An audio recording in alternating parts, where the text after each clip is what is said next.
Mr. Pythema mi kọrin lọ. Oyende boy. Owó Bísí mi ọ̀gá dà, mi what's náà up, how you ní doing? Níbo? Bẹ́ẹ̀ ni ìyẹ́lẹ̀ a máa wò lẹ́yìn ẹyẹ ẹ lè dẹ́yẹ bẹ́ẹ̀ dúró. ni jàre. Ẹ̀yin tí yín àfà jáná sí ẹ káre wọn mi wá bí dùn sí. Don't drink my water now. I need it. Lóde. Kí ló ń ṣẹlẹ̀ pẹ̀lú àwọn Wizkid FC yìí náà tí ò tiẹ̀ sẹ́ni táwọn fẹ́ drag tiwọn náà? Àbí Àwọn kan náà kọ́ drag àwọn ọmọ Lákọ̀ ọlọ́mọ. tẹ̀ wá bá wa drag yín. Lọ sí yín gan àbí pọ̀. Ṣé mi? àbí bọ̀dá ṣe oníwọ̀n mọ́ bóyá ń ṣàwọn ni èwo gan nínú ẹ̀ Bọ̀dá ṣéun láti yẹ funfun. tí ó mọ̀ pa gbà lòun. Bẹ́ẹ̀ ni, lórí mọ̀ nǹkan tó ń kọ́ lára. Lórí bàbá ẹ̀ tó pariwo yóò kọ́. Ẹni tó jẹ́ nǹkan ò tún ń bínú sí. Ṣé lọ́tẹ̀lẹ̀ láwọn ọmọ jẹ́ sí tọ̀rọ̀ yẹn ń ṣẹ́bù wá? Wọ́n máa fa tòrò ẹ̀pọ̀ Bísí ẹ̀. happy new year. Orí ẹ̀ máa pé. Ṣé ló ń kọjá yìí ẹ̀ náà? Téèyàn bá dàgbà lágbà. Ó máa ń yọ̀gùn jáde. Inú ń bí ṣeun pé inú ń bí ṣeun pé èmi tí mo jẹ́ bàbá Fẹlá gan àwọn èèyàn pè mí ní newborn Fẹlá mi forúkọ bàbá mi pawó. Ọmọ kékeré yìí gbogbo ibi tó lọ ló ti ń gbà pọ́nlé pẹ̀lú orúkọ bàbá mi ó ti fẹ́ máa bọ́ sówú jíjẹ bọ́ ṣe ń hè Wizkid yẹn Kò ní ṣe kó ẹ̀dùn fẹ́ máa bọ́ sí owó ni. owú gidi ó wá ní òfin 24 hours Bẹ̀yìn kó lọ ya gẹ́lẹ́gẹ́sì bàbá yín lẹ̀ fi ṣe nǹkan kan gidi. Èèyàn kan gbé ó ń lò ẹ̀ ń ṣe. Àwọn ọlọ́mọjà Mr. Python ló máa mọ bọ́ ìmọ̀ yanjú ọ̀rọ̀ yìí. ó ní kó lọ pa tàtú rẹ̀ can you imagine ṣé kó gé apẹ́ dànù. Ṣé yẹn dé court? Mo máa bá wọn ṣètò ẹ bá mi forward the details wọn sí mi màá pè wọ́n jókòó. Okay, sir. It's something that can be settled ìjánu lé ni. family feud ni. Yeah. Because at the end of the day. Ṣé ẹ mọ̀ pé ok ẹ parí ọ̀rọ̀ yìí Mr. Python má bínú ká tó ṣe ọ̀rọ̀ family No, meeting. ẹ continue. Irọ́ ẹ máa lọ ọ̀rọ̀ tí mo fẹ́ sọ ò ní ṣe pẹ̀lú nǹkan tẹ̀ ń sọ. wọ́n ní kẹ́ ẹ máa bàná lọ Mr. Python. Torí at the end of the day náà where there is enough blame to go around. Àti fún bọ̀dá Ṣeun tí wọn ò mọ̀rọ̀ ń sọ tí wọn ò bọ́ yín tún nǹkan ṣe tó gbé legacy lé wọn lọ́wọ́ tí wọ́n lè protect ẹ̀ tó ń fojú legacy ráre kiri lẹ̀. We have enough blame to go around. Fáwọn Wizkid FC náà tó jẹ́ pé at the end of the day you're still not satisfied with what you have. You want to have the whole world. Stick with what you have. Make use of what you have. Enjoy what you have. And bask in the greatness of what you have. And leave every other thing. Two good can exist at the same time. We can have great people existing in the same space. Take on the dick on lower. We need to speak to the fan base of these celebrities. They need to detoxicate. Detoxify them. They need to reduce their level of toxicity. Because where is most of these things coming from? At least from the little I know, ebi tí gbogbo ọ̀rọ̀ yìí ti ṣẹlẹ̀ nìyẹn. Lẹ́ni lọ́la, Wizkid is better than Fela. Wizkid is the new Fela. Wizkid is Wizkid. He is great in his own space, in his own name, with his own name. He has made a mark for himself. Ó ti export the culture wa abroad. Ó ti make money out of it. Ó ti make name out of it. Ó ti create influence out of it. So by most standard or by even all standard, you can call him great. And also for Wizkid, no.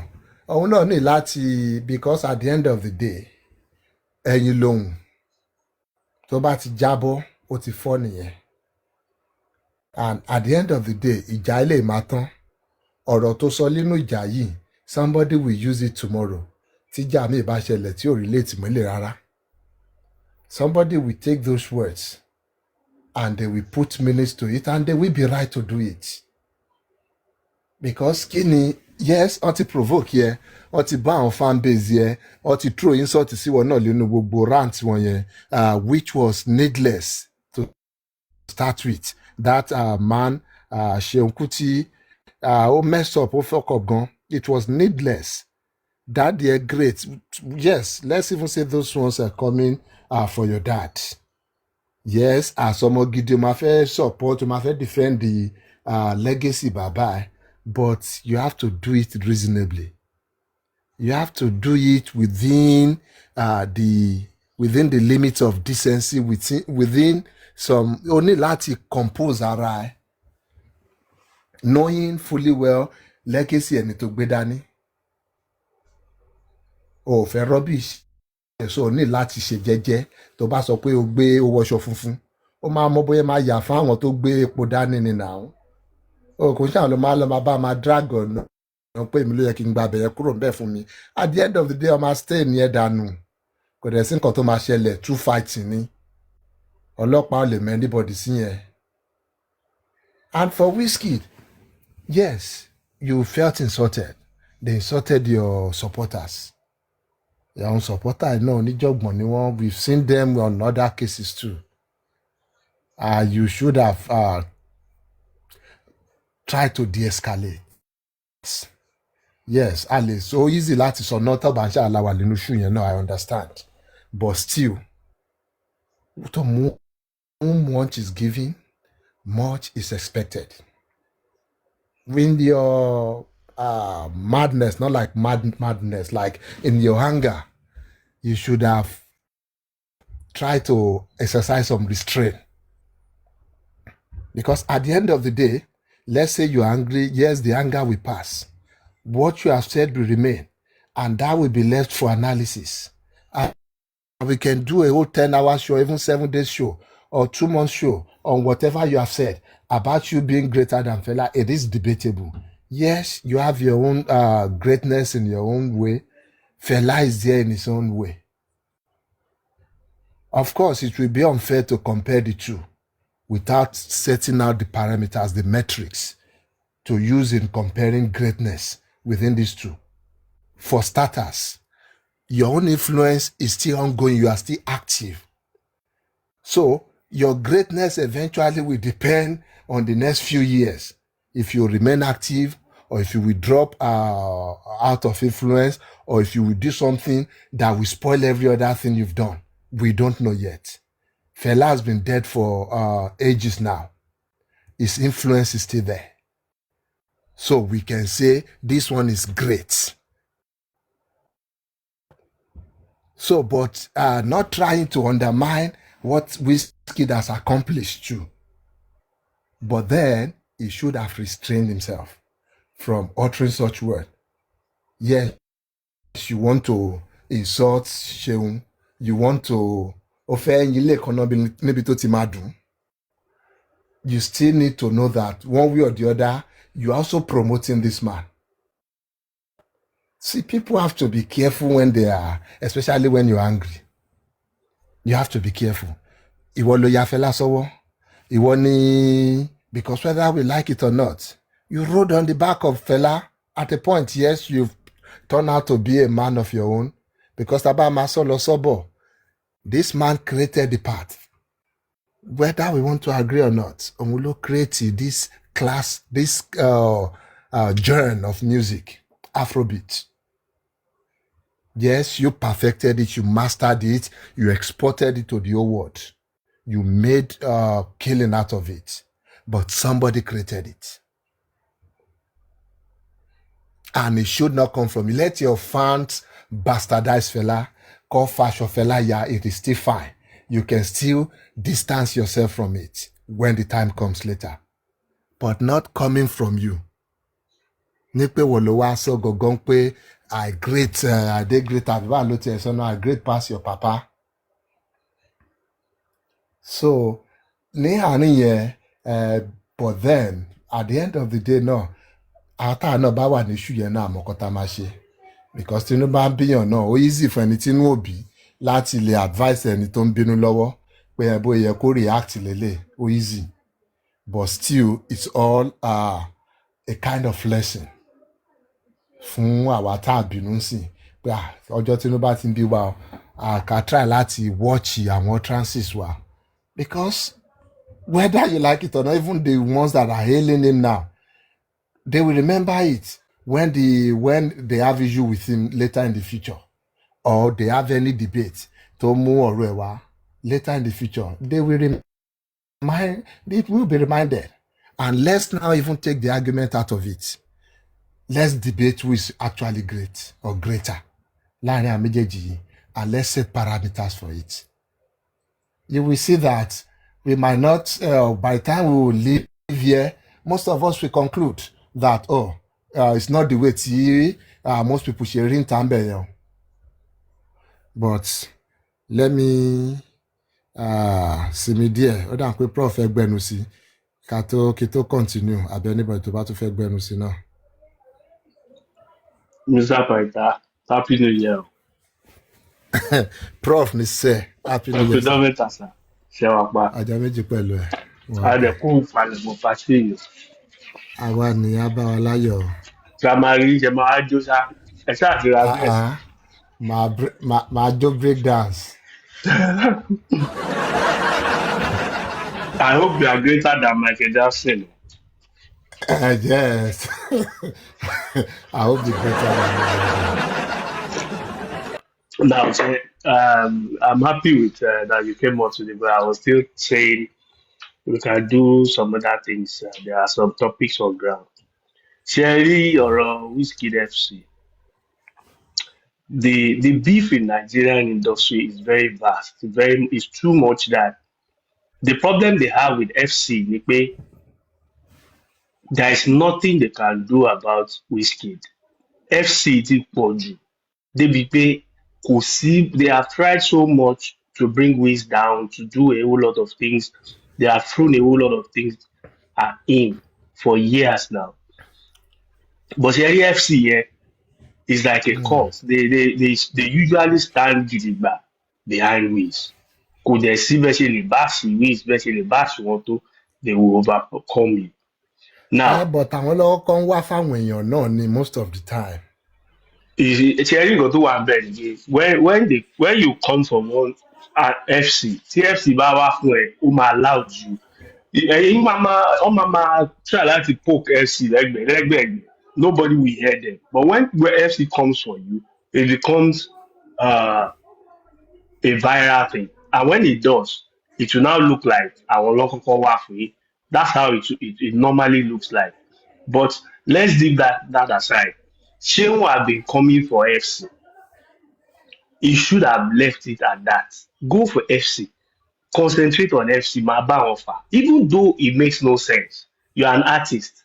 If FC is having an issue, you are an artist, you are not a fan.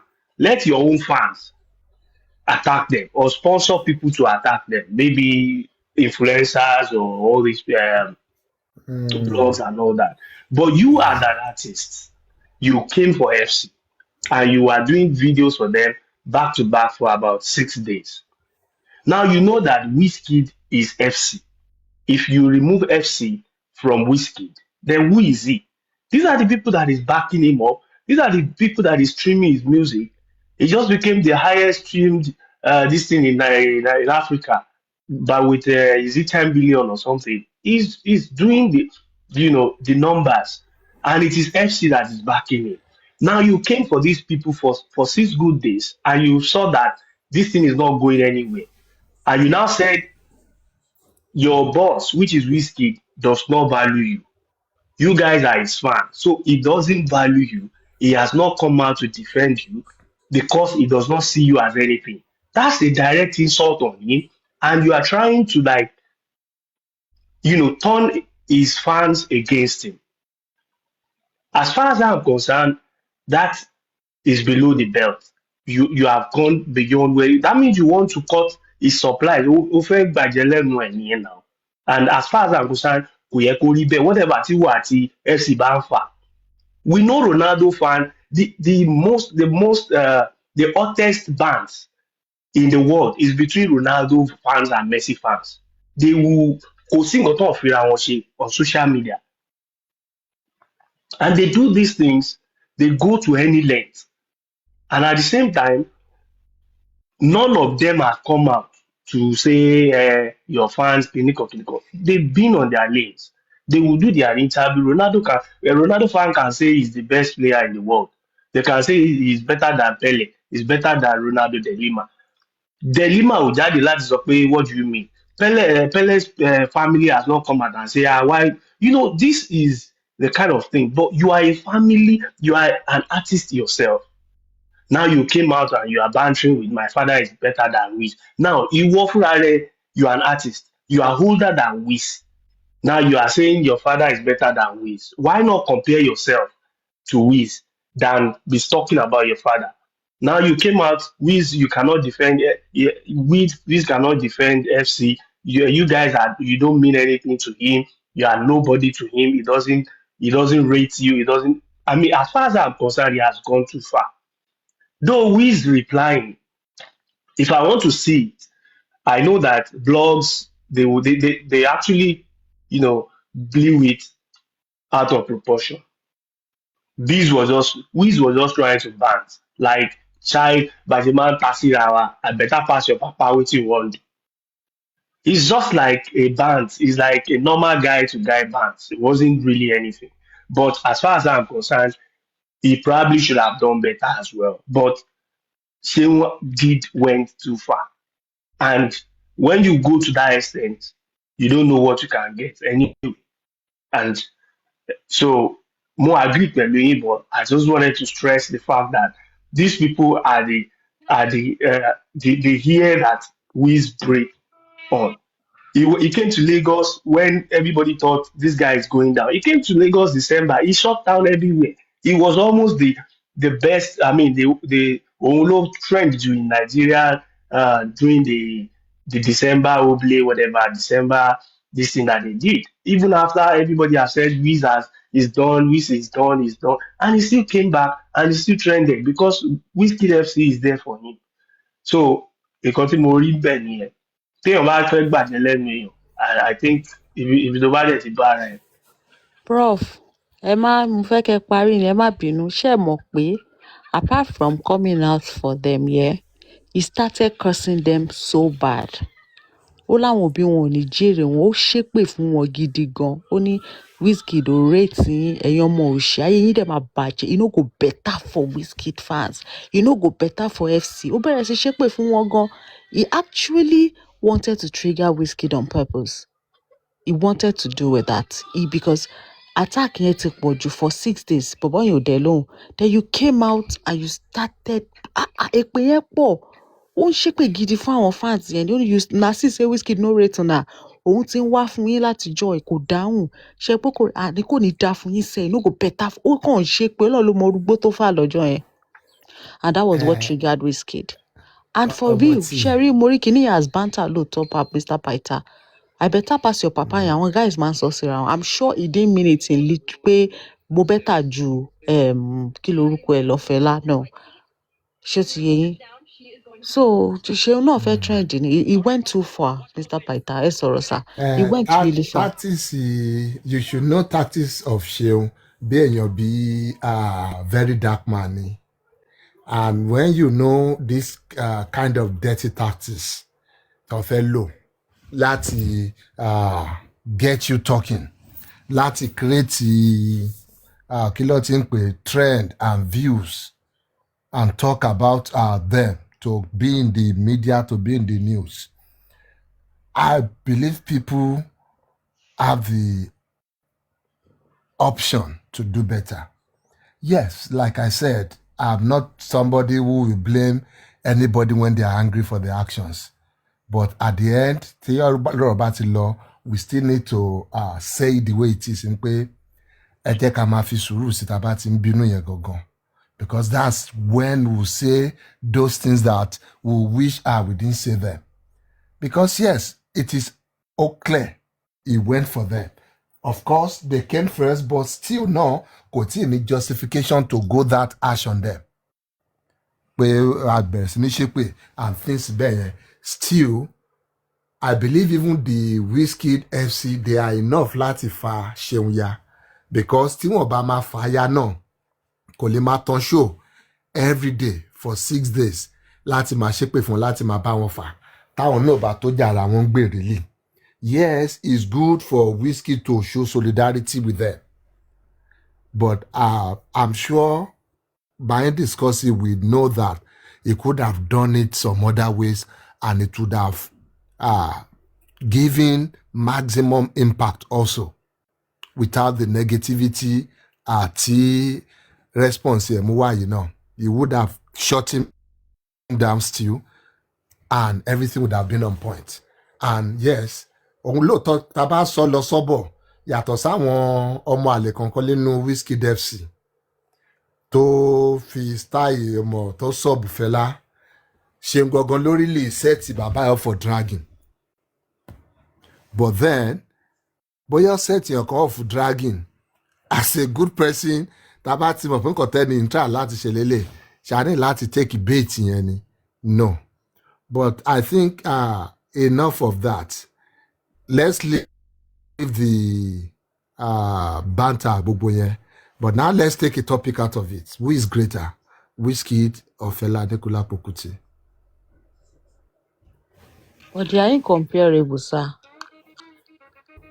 Shemo. Ṣé ẹ ká máa tiẹ̀ compare àwọn méjèèjì ní Mr. Paita? Ó wà subjective. àti pé àìtí ìmọ̀ ibi tí like what you said earlier àìtí ìmọ̀ ibi tí Wizkid tí máa dé. Bàbá ti wà nù kòtò, bàbá ti débi tó fẹ́ dé. Wizkid bó ní Wizkid tó fẹ́ dé ń bẹ̀rẹ̀ bá kó tún dé. Wizkid. tó bá bá Ọlọ́run má jẹ́ o, I reject it for him, but tó bá bá gbọ́ ẹ̀jẹ̀ láàrin ọ̀nà náà we can no longer consider him as great. Bẹ́ẹ̀ni. I agree with you to an extent, sir. At the same time. Torí nobody can say R. Kelly is great now. R. Kelly used to be a thing. Yeah, he used to be one of the greatest. Look at him now, Benny. Mr. Paita, ìmọ̀ yín ò ní jọba. Good one. I like that. That's true. But ṣé ẹ mọ̀ pé, but seriously, me, I just believe that ṣé ẹ mọ̀ pé by social standards of today náà, orin tí bàbá ń kọ ń gbà yẹn náà, ṣé ẹ mọ̀ pé taste àwọn ará àgbà yẹn náà ni o. How many Gen Zs actually listen to such songs now?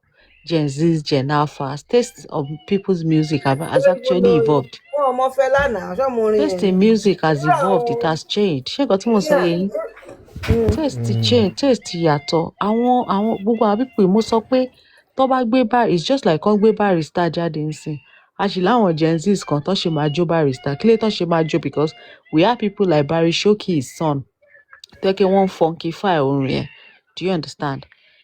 Taste àwọn èèyàn, people that listen to music now, people that stream music today, they are different from báwọn èèyàn ṣe. Ẹ mọ̀ pé organic fans làwọn èèyàn máa ń nígbà yẹn.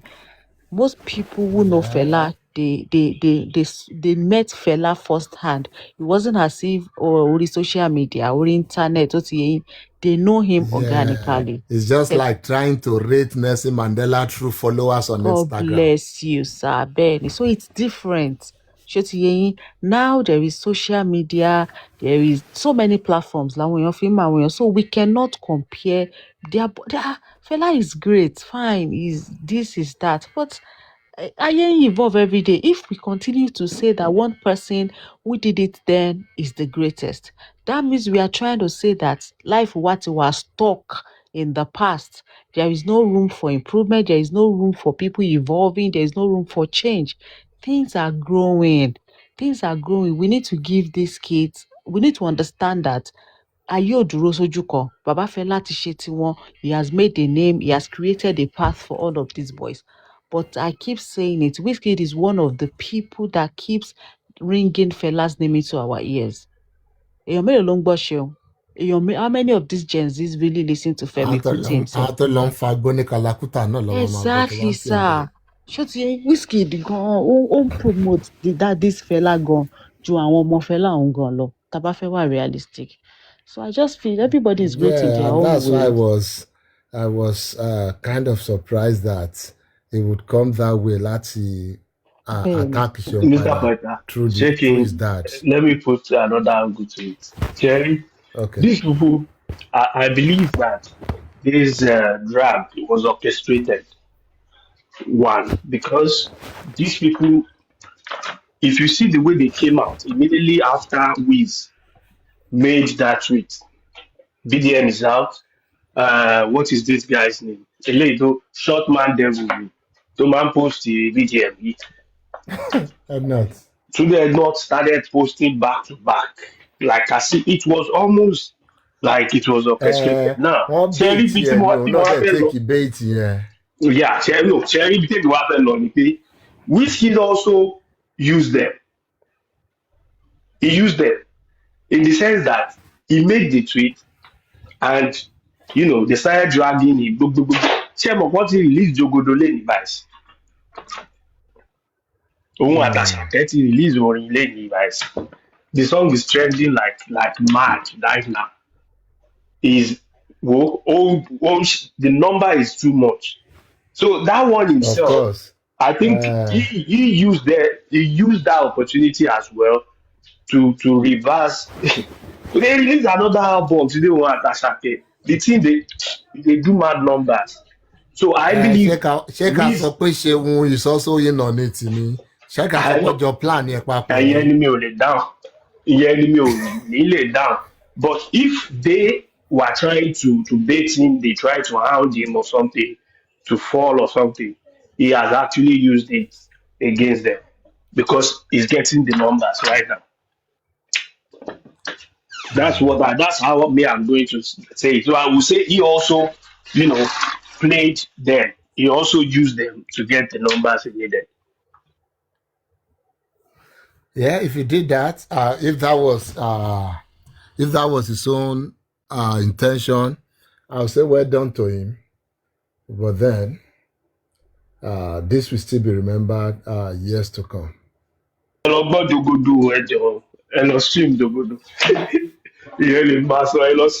It's even, I think it's even an album released. But the songs there, it's not one song, it's an album anyway. When try láti true ṣé the fashion cannot àwọn video yẹn náà that's no kini ni ṣé mo tó ṣe wọ́n ni pé they wanted to attack ṣé mo pé they wanted to bring Burna Boy into the fight now. Yeah. VDM is trying to bring Burna Boy. Now, Tebalowo analysis VDM, he was saying Wizkid, he came at the back of Fela, he was sampling Fela's song. But when he got to a stage, he saw that even Burna, he was praising Burna. I now saw that Burna also sampled Fela's song. You understand and all that. He was not saying there's nothing bad in sampling. And Tabanika when to sample, Tebalowo Google Burna Boy. Hardly will you see any difference between his song and Fela. You will see all these all these things. Even the beat, verse àti beat Burna, Fela. It is the same thing. He's just sampled it. And he's even sampled more of Fela's song. But Wizkid ó gbé Fela sórí internationally. And then for him to do, he now did the Fela song that he did to mú Femi Kuti tọ́jọ́ ṣe man. He did everything, and even Femi Kuti keep speaking well about him. His a documentary that just came out, that's just coming out now. Femi Kuti was there saying good things and telling people, talking about how Wizkid, Femi is even more of a musician more of an artist than she. Exactly. Ọlọgbé orin kan tí ibi kan tí show kan tí ṣe ń ṣe ní outside the country. Tẹ́ bá lọ wo fídíò kékeré short video yẹn rádaràda ní ṣe orúkọ ṣe bẹ̀rẹ̀ lọ. Anyway, Ṣeun is like ọmọ sàn ní Ṣeun. Ó ti kó pọ́nbó báyẹn bábà because tẹ́ bá gbọ́ gbogbo nǹkan táwọn èèyàn ti ń sọ pa Fẹlá, it shouldn't be anyway. It shouldn't be. But I know that one is just normal social media dragging. No matter what people say about Fela, his legacy will still speak for him. He created a path. He could have made money out of it, but by choice, he went against it. He could have commercialized his music, but he saw it as a weapon to fight oppression, to fight colonialism and stuff like that. Tẹ́bá wo àwọn music tí Fẹlá releasing gbà he was not releasing radio-friendly singles. Go release your maybe 13 minutes, 18 minutes. Radio station ló fẹ́ máa play. Their radio stations usually like songs between 3 to 5 minutes. That's when you can they can optimize the play and things like that. It will release songs that they will be censored. Ṣé wọ́n tó ń bú regime lọ́wọ́ tó ń bú head of state lọ́wọ́ ní radio station kan máa lóun fẹ́ play orin yẹn? Àbí wọ́n tó ń sọ lewd language tó ń lo lewd language nínú orin yẹn irú bó tiẹ̀ ló tiẹ̀ ṣe kí lórin open and close gbogbo àwọn orin yẹn they were passing their messages of the one about lady talking or going against Western education. So he was intentionally doing this thing because it wasn't about money. It was going against those structure. It was against record label owning you. Those kind of things were his fight. Those were his struggles. So he could have made millions. He could have àti wà lórí billboard àti gbogbo ẹ̀. His sounds are still being studied up to date. Ní Fẹlá Aníkúlápó Kútì.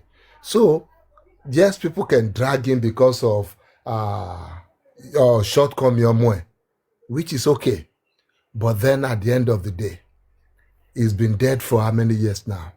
He's still relevant in today's space. He's still being studied in universities. So we cannot underscore, we cannot, whatever we say, whatever praises we sing about his achievements, it's not just us trying to glorify him. He earned it. Exactly. But then I believe all these things can be attained also and can probably even be surpassed by whiskey too with time. He's doing it. Seriously, let's not. Internationally, it's global, it's there. And the new documentary he just did, I don't know, that documentary. I've not watched the full thing, but I think some people will be angry with that documentary as well. The guy, he knows his onion anyway. I think he was able to mingle. Yeah, and he knows how to get strategic partnership and things like that. And he got on the global stage. Yeah, and the management, oh God, they are really doing so well, with connections, with all that. Baba Sunday Are, expect Baba and they're giving him good advices. They're getting him good deals. Kí see I should speak. Kí ló dé tẹ́ gbé Mr. Sister Cindy sórí seat? Àwọn chat partner mi nìyẹn. Èwo ni àtẹ̀wò. Pàtà tẹ́ bá ti bọ́lẹ̀, mo send fídíò kan sí yín kẹ́ lọ wò tẹ́ bá ti bọ́lẹ̀. Ṣé fídíò bẹ́ẹ̀ náà ṣe ń wọṣọ ni? Àwọn olótùú wọṣọ. Àwọn fídíò táwọn òbí látàárọ̀ nìyẹn. Àwọn kan wọṣọ. Ẹ má bínú prof kò dá ọ̀rọ̀ mọ́ yín lẹ́nu. Ẹ má sọ̀rọ̀ yín lọ náà. It's okay. Àti round up topic à ń wo ìta tó fẹ́ gbẹ́nu wọn. Tẹ́ bá ń wọ̀ ìtẹ́fẹ́ gbẹ́nu lọ. Pàìtà oríṣiríṣi tíṣà ló ń tọ́kọ. Ẹ jọ wọ́n ní tí èèyàn bá rí ọkùnrin tó like téèyàn bá ra dídò tó fẹ́ máa lò àbí gbogbo àwọn toys ẹ̀ bẹ́ẹ̀ yẹn kó lọ print picture ẹ̀.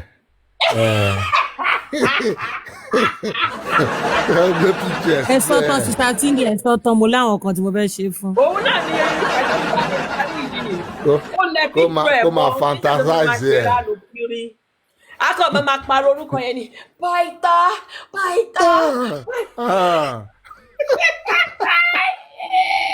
Bọ́lá já sí báyìí. Ìkọ́ ti ṣẹlẹ̀. ẹ̀yin náà rí mi dájọ́.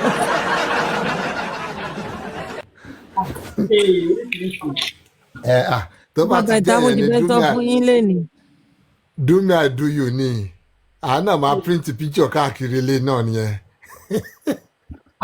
ọ̀tọ̀ ní tá máa lẹ̀ mọ́ kitchen. Ìyá kan lẹ picture mọ́ gbogbo bíi bẹ́ẹ̀dì ẹ̀ lọ ni wàhálà oríṣiríṣi lecture la dẹ̀ ń gbọ́ báyìí.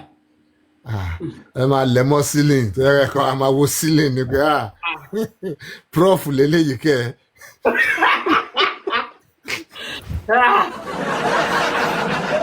Ọ̀túnba wò Ọ̀túnba ló máa print náà. Ọ̀túnba wà lábẹ́ mi already náà kí wọ́n fẹ́ print wọn fún. Ọlọ́run á gbàkóso. Ọ̀túnba olórí tó ń lọ bá wọn. Bàbá ìta ní tiẹ̀ mọ̀ pé Sister Cindy máa tètè jáde níbi tán ti wọn mọ́ látàárọ̀ báyìí because at least wọ́n kàn try èmi tó pọ́n ní bọ́tà dára lé ní rárá ni mo fẹ́ sọ nǹkan kan tẹ́lẹ̀ ó ní mo fẹ́ sọ pẹ̀lú àwọn àdúrà tẹ́lẹ̀ náà fi ń ràn wọ́n lọ́wọ́. Bí àwọn àdúrà wo ni mo fi ràn wọ́n lọ́wọ́. So kó tó di pé ọ̀rọ̀ èmi àti yín débi tí Sister Cindy àti Ọ̀túnba bára wọn dé báyìí ṣé wọn pé mo ti sọ tẹ́lẹ̀ náà pé 2026 mo máa fẹ́ tẹ̀síwájú so ẹ jọ̀ọ́ openly ní adé lásò ìrìgì openly náà la fẹ́ tú lálẹ́ rẹ̀.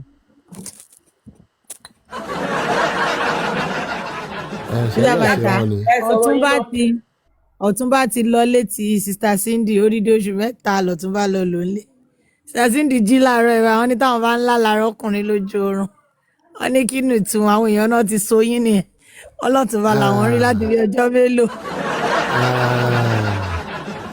Meanwhile gbogbo last week lọ̀túnba ṣà ń sọ tèmi lọ wá Cindy wá fún mi sẹ́ bóyá ní kán wá ṣẹ́jú wọn Sister Cindy so kó tó wá di pé mi lọ bára mi nínú position báyìí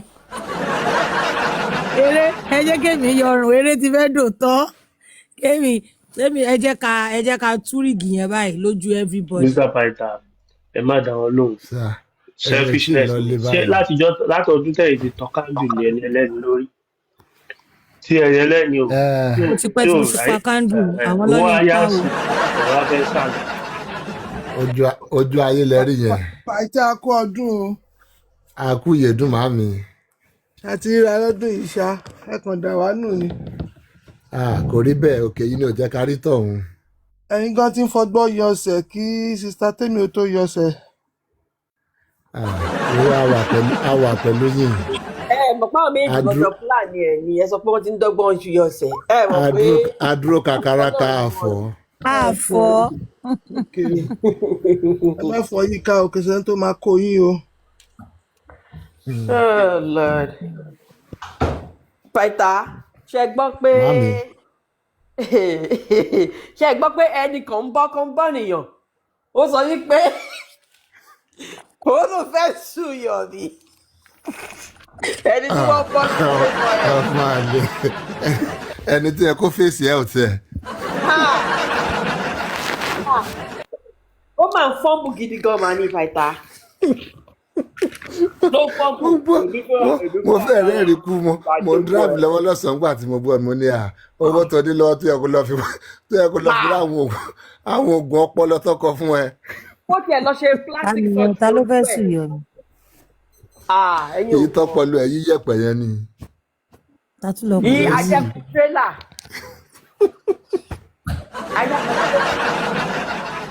Ló ń fọ́nbù mo bá ń wò pé àbí kò ń ṣe ìgbòrẹ́ ló sọ̀rọ̀. tó yọ fóònù ní Ìkẹjà. Náà àbọ̀ nǹkan ló ń sọ bẹ́ẹ̀ ló ń fọ́ mo ní ó mà ṣe o Yọ̀mí wo bí tó bá yára ẹ̀ dé. Even if Baba doesn't want to do anything I feel ní ìwọ̀kẹ̀. Òun personally mo rò pé ó fẹ́ kó wọn lówó jẹ ní irọ́ ló ń pa so that a lè sọ pé òun ní ìdòwò kò ṣe for the sake of pé òun lọ́ọ̀bù bàbá torí pé ó fẹ́ kówó jẹ ni. ọmọ àlè ní gòrẹ́sìn tiẹ̀ ó tó bẹ́ẹ̀ ṣe bóun kó ló máa sọ pé lẹ́nu fáwọn tiẹ̀. ṣe bí òun ìgbà tó ń sọ pé òun láìkí bí Yọ̀mí ṣe ń fa wàhálà ẹ̀ kó ṣáà máa bá wọn dírágì ọmọ òun lọ ó lóun láìkí ẹ̀ so ó ti wá dójú ẹ̀ báyìí kọ́ máa jọ kò sùn mọ̀ wá. pé yìí tó Sábàtúmá kára wò ni. ó tún ní God another bless you. topic tó sì wà ń ta náà ọ̀rọ̀ ti Davido ńkọ́ àti DNA because ó dà pé yẹn gan ní ṣe pẹ̀lú à ń kéèsì lọ tiwa bẹ̀ náà ó kún lẹ́tì díẹ̀ ẹ jẹ́ á gbéra débẹ̀ nínú kí lẹ rí sí i.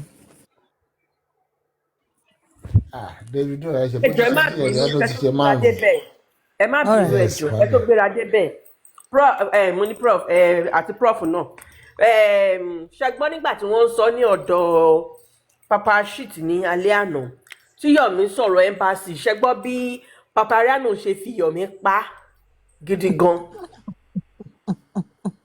Èmi ò gbọ́ yẹn. Pythagoras ṣẹgbọ́ èmi ẹ kò gbọ́ gbọ́ Mi ò gbọ́. ènìyàn burú dẹ̀ tuntun plẹ̀ fún wa ní ẹ̀ní yìí o tẹ bá rí bó ṣe fi ìgbà tó wá yá ó sọ pé ipe last everybody ma cast like ó throw shade sí Yọ̀mí gidi gan ni pé irọ́ ni Yọ̀mí ń pa ìgbà tí Yọ̀mí tún sọ̀rọ̀ pé àwọn tí wọ́n arrest ni ìyẹn bá tún sọ fún wípé àwọn wo ni wọ́n arrest ṣáwọn tí wọ́n ń rìn kiri pé ṣó gbọ́ wípé Yọ̀mí Wùnmí fẹ́ act ni ó ní sọ gbọ́ kó fẹ́ act movie ó ní tó bá yẹ pé wọ́n arrest ẹ̀ pé ó ní kéèsì ó ní ṣó máa rìn kiri bó ṣe ń rìn kiri ògbà tó wá yá tí kinní sọ̀rọ̀ lọ́kọ̀ ọkọ̀ ìgbà DJ kinní kan DJ switch ó fi Yọ̀mí pa gan ni. Olórí burúkú lọmọ àlè Papariano yẹn náà ọmọ òṣì lòun náà ó mọ̀ tẹ́lẹ̀ ó ń fi ń ṣe fọ́rífọ́rí fáwọn wèrè ẹgbẹ́ ẹ̀ lọ́hùn yẹn ni wọ́n jọ mọ̀ pé Yọ̀mí ń àwọn parọ́ ìjà tó fáwọn jà yẹn. láàrin àwọn àtàwọn aries ló jẹ́ kó ṣe nǹkan tó ṣe yẹn ó mọ̀ pé Yọ̀mí ń parọ́. So ó kàn fẹ́ fi máa ṣe ń pé but at the end of the day òun gangan lójú dẹ̀ máa ti gbẹ̀yìn pẹ̀lú àwọn ará ìtọ́jọ́ ń dẹra wọn torí Yọ̀mí tó gbé lórí yìí Yọ̀mí tó gbé lọ́wọ́ yìí ọlọ́jà òkùnkùn ni ọmọ olè ni Yọ̀mí ọmọ báàrí àjàgbà tó bá dẹ̀ ti fẹ́ di gòbe Yọ̀mí á dá sí rọ̀fù fún wọn á ná òun àtọ̀ òun kinní kan wọ́n rọ́bìṣì òun gbogbo wàhálà tóun ń ṣe látọjọ́ ọjọ́ ẹ̀ wàhálà wo ló ṣe wàhálà tó lè ṣe fáyé ara ẹ̀ wàhálà tó lè ṣe fábúrò ẹ̀ tó yìnbọn padànù lójijì tó lóun ṣe lórí òkú ọmọ ọlọ́mọ so wèrè ní Papariano mọ̀ ọ́ kàn fi ń ṣe fọ́rífọ́rí fáwọn tiẹ̀ ni. they have ló sì ní nothing to Yọ̀mí. lose they have nothing to lose àwọn gbèrè tó kó sórí platform tó ń dáwó àwọn ẹ̀ lọ́ máa lose because àwọn ẹ̀ lọ́ máa gé kàjẹ́ àwọn lọ́ máa sunkún òun ò dáwó kankan ọlọ́ọ̀kan tí wọ́n lẹ́kún ni. owó lọ́wọ́ àwọn ẹlẹ́ni máa fi oríṣiríṣi òun lọ́jọ́ mọ̀ wọ́n bẹ̀rù wọn lúbọ̀dé kí lè rí sọ̀rọ̀ isospeed àti pella.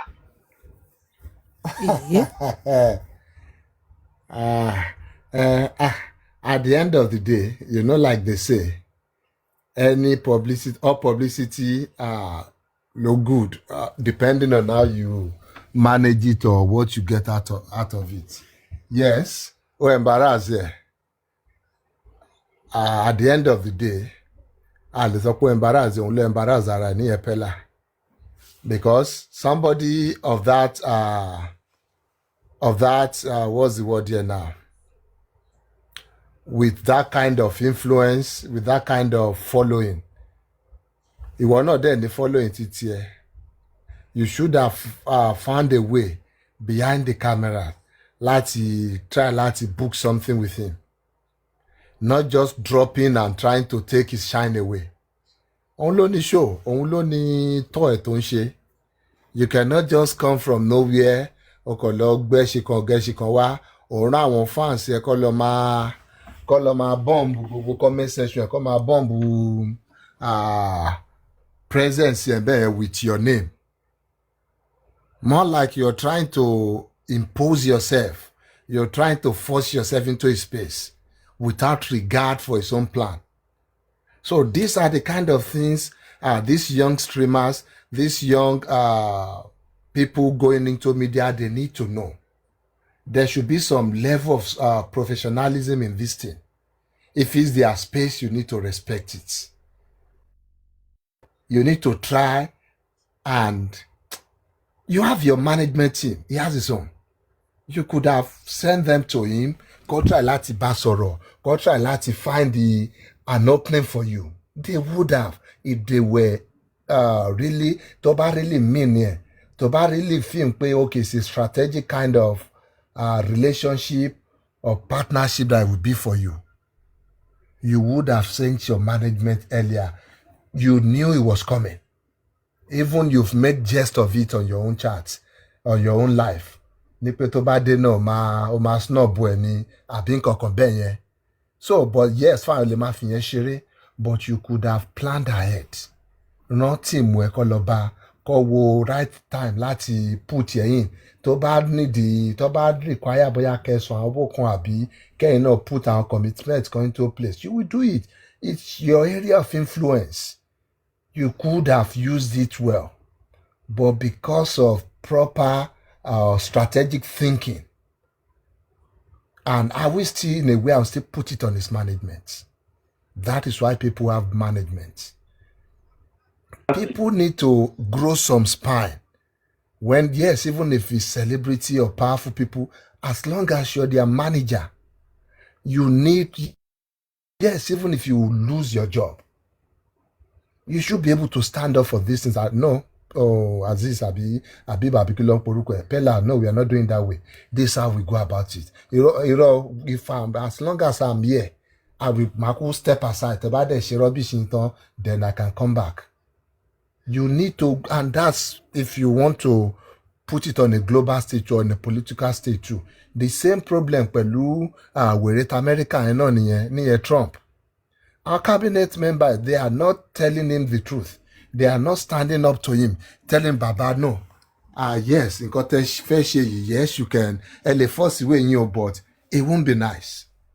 We need to look at everybody Tomawa affected by this thing. You went there, you messed up yourself and your fans by so doing too. And you wanted to, and yes, because whether we like it or not, in a way, he got his wish. Bí bọ̀bọ̀n ṣe ń trendy ní gbogbo èní, bẹ́ẹ̀ náà ni Pella trend náà. Yes, even though it was embarrassing. Yeah, but go ahead. Yeah, even though it was embarrassing, it was trending also. So that's why I said publicity is how you manage the aftermath of it. But still, looking at it from gbogbo Egeshin Loba, gbogbo àwọn fans ẹ ṣe ń pariwo, do something with Pella. Pella is coming, gbogbo kìíní yẹn. It is not called for. It is, what's the word? It is not tidy enough. It's big. Pella is big. It needs to start putting his acts together. His management team needs to make sure they are putting their foot on the ground for him. Yes, he might have this willful, or what do you call it now? This knee-jerking behavior, but they need to try and contain him and tell him, Baba, no, you have a reputation to protect. I know it was going to be a very strategic one for him, because imagine him going, doing a show with that guy. That guy has a massive following, especially on YouTube. And if it's in Jawo Junior. So, one way or the other, àwọn fans máa wọnú ara wọn, àwọn fans kan wọ́n farms òun náà, and I believe that's what he was trying to do. Yes, he might be getting some of it now, but he could have taken full advantage of it. I don't know if you saw the post by these people.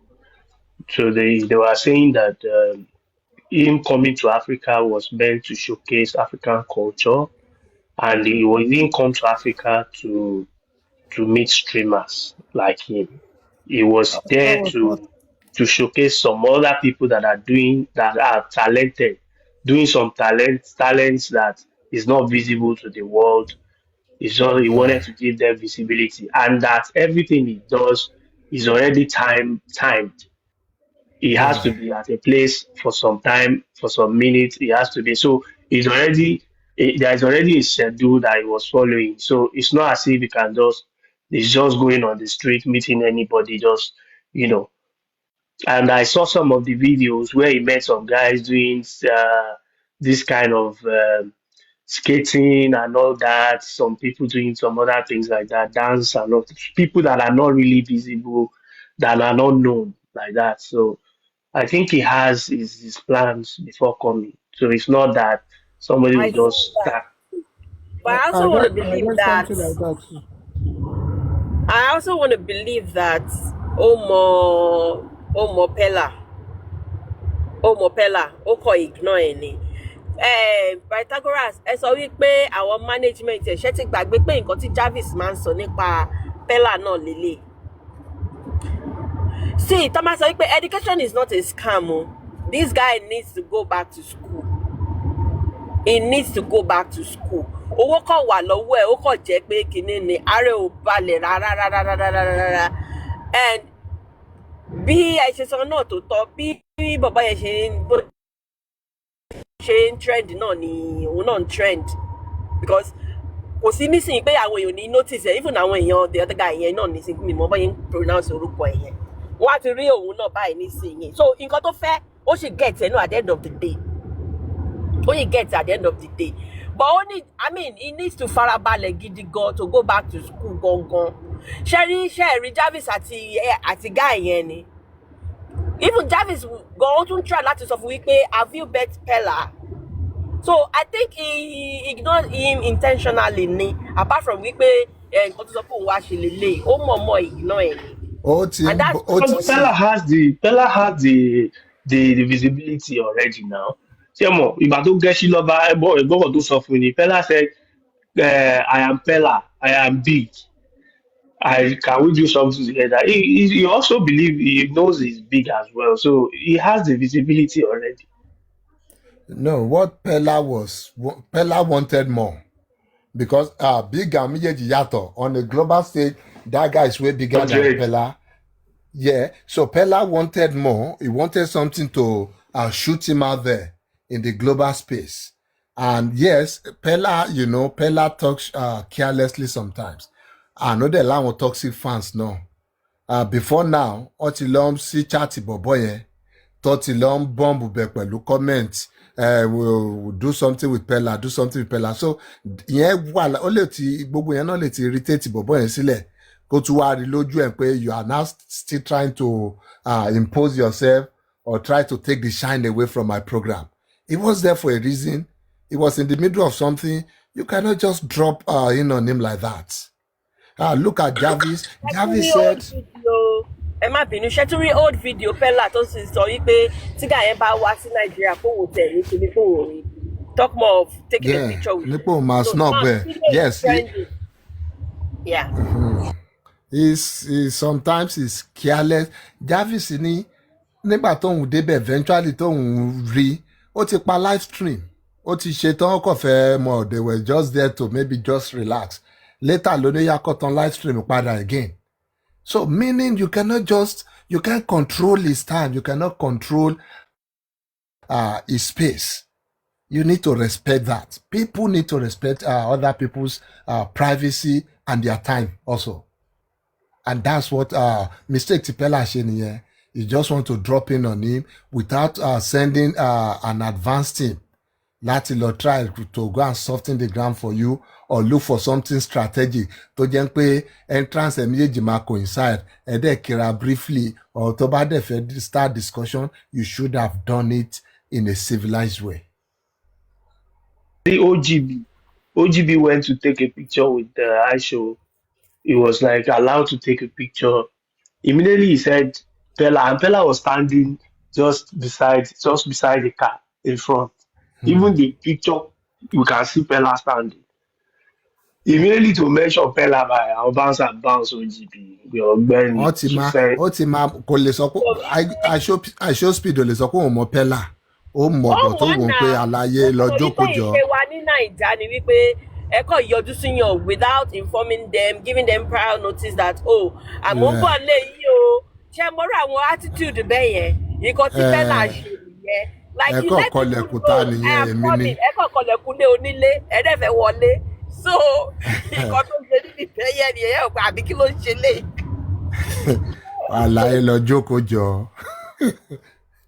But then one way or the other, ó rọ́bọ̀ fún un náà. Ẹni. ó ní especially ọmọ tó ń bọ̀ láti advanced world tó mọ bó ṣe ń ṣe nílùú wọn. bó ṣe mọ̀ wípé àwọn nàìjíríà wa míì náà wà tẹ́ pé láti nàìjíríà ni wọ́n ń bọ̀ sí amẹ́ríkà àbí pé kínní wọn ò ní sọ fún yín o wọn ò ní sọ fún yín pé àwọn bọ̀ o wọ́n wá dé tán wọ́n á ẹ̀ṣẹ̀ wá máa pè yín. à ń pè ní airport ṣẹlẹ̀ wá gbé mi airport. ó ti ṣe o kíní kan wá kẹ́ àbórí yín burú níbo lẹ dé. ó máa sún airport yẹn ni mo mọ̀ ń pa ẹ̀. Oh my goodness. Honestly, Bobo Fela, yeah, no. He needs to do better for himself. Well, no, kéré nú ayé now. Kéré nú ayé. Ṣé bá sọ pé style ni Jarvis ń lò ni? Òun kọ́ ni Jarvis seriously, bó tiẹ̀ jẹ́ inside Nigeria, the guy came to Nigeria. He could have, find a way to link up with some people that will link him up. At least Tiwa Savage ó ní ọmọ òun sọ pé high show speed wà ní Naija pé Tiwa wá ní òun Tiwa ọ̀dẹ̀ sílé ó ní òun pé ṣé ó fẹ́ meet ẹ̀ ní ó ní ẹ̀ ó lóun á try ọ̀bọ̀ òun mọ̀ bóyá òun lè get the opportunity. Tiwa rẹ̀ tẹ bọ́tì ó pé àwọn èèyàn ọmọ ẹ̀ náà rí but Tiwa sọ pé òun international kìnnìkan definitely. Òun náà máa ṣẹ̀ṣẹ̀ behind the door ni èèyàn kan máa mọ̀ èèyàn kan. Wá ń gẹ̀ẹ́sì kiri lẹ̀. Èèyàn kan máa mọ̀ èèyàn kan. Ó tún lọ mú Barcelona jersey ó ní bò ń fẹ́ fún ní jersey ó tún lọ mú Barcelona jersey ó tún ń béèrè pé ṣé Messi ni ṣé Ronaldo máa ń wọ jẹ ẹni tó fẹ́ ta jersey fún yẹn ni Ronaldo náà máa ń wọ bákàdì. Ṣé ẹ rí pẹ́lá rẹ̀? I don't think he has any management. I think he's just doing what ó kàn ń ṣe Only management and they are stupid management. I don't know. Mo rí issue ẹ̀ kan tó ń bú management yẹn pé òun ò dẹ̀ lè forgive wọn pa àwọn lọ tí òun ṣe embarrassment yẹn nípa àwọn lọ ń jẹ́ àwọn lọ́ṣà tí òun síwájú gómìtà. Imagine management not managing something properly. More like our management yẹn gan ló tì í bóyá ṣe lè ṣe tọ̀hún. So I don't know why he's paying such people.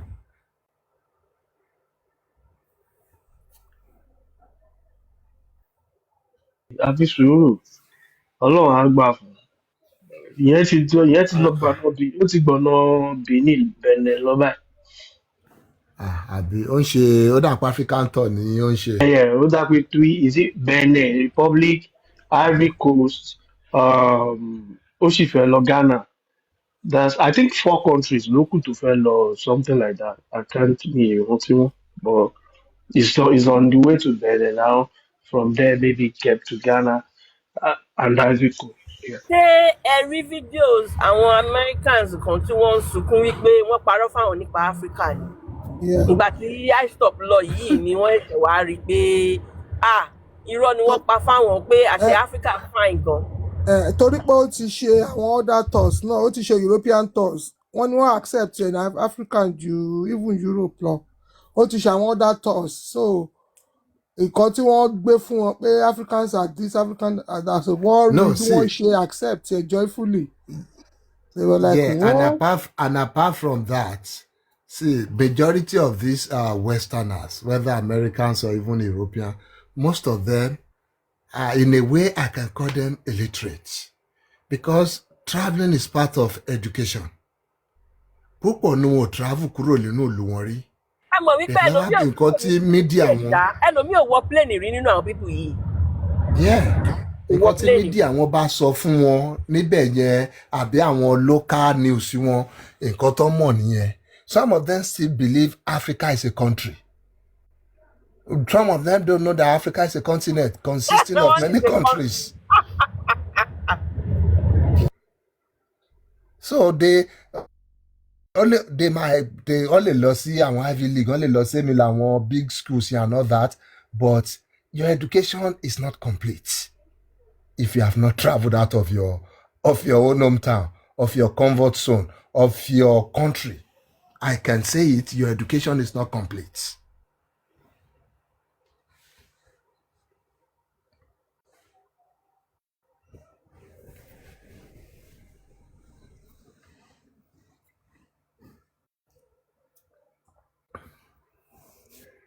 kí Jarvis náà lọ ṣe wọ́tọ̀ ti tọ̀dọ̀ ẹ̀ náà àmọ́ ní Jarvis Pella kó náà lọ ṣe wọ́tọ̀ bóyá tó náà bá dé ṣé Amẹ́ríkà mọ̀ pé náà. ó òun náà dùn ti lóun Pella máa gan ṣe ìgbà ó ti tó lóun rí máa ṣe. Jarvis ó dùn pẹ̀lú aisho ó dùn gan ó ó dùn dùn gan olówó ó wò pé olùdaríjì management òun. how is it possible báwo ni Jarvis ṣe débẹ̀ yìí báwo lè ìgbà rí tó ní ó bọ̀bọ̀ ní yìí. hey you wan collect my baby you wan collect my baby wọ́n náà tó wà ń bẹ̀ lọ sọ pé he don collect your babe ló wá sọ pé kó gbẹ̀rù sọ̀hún kó ṣe.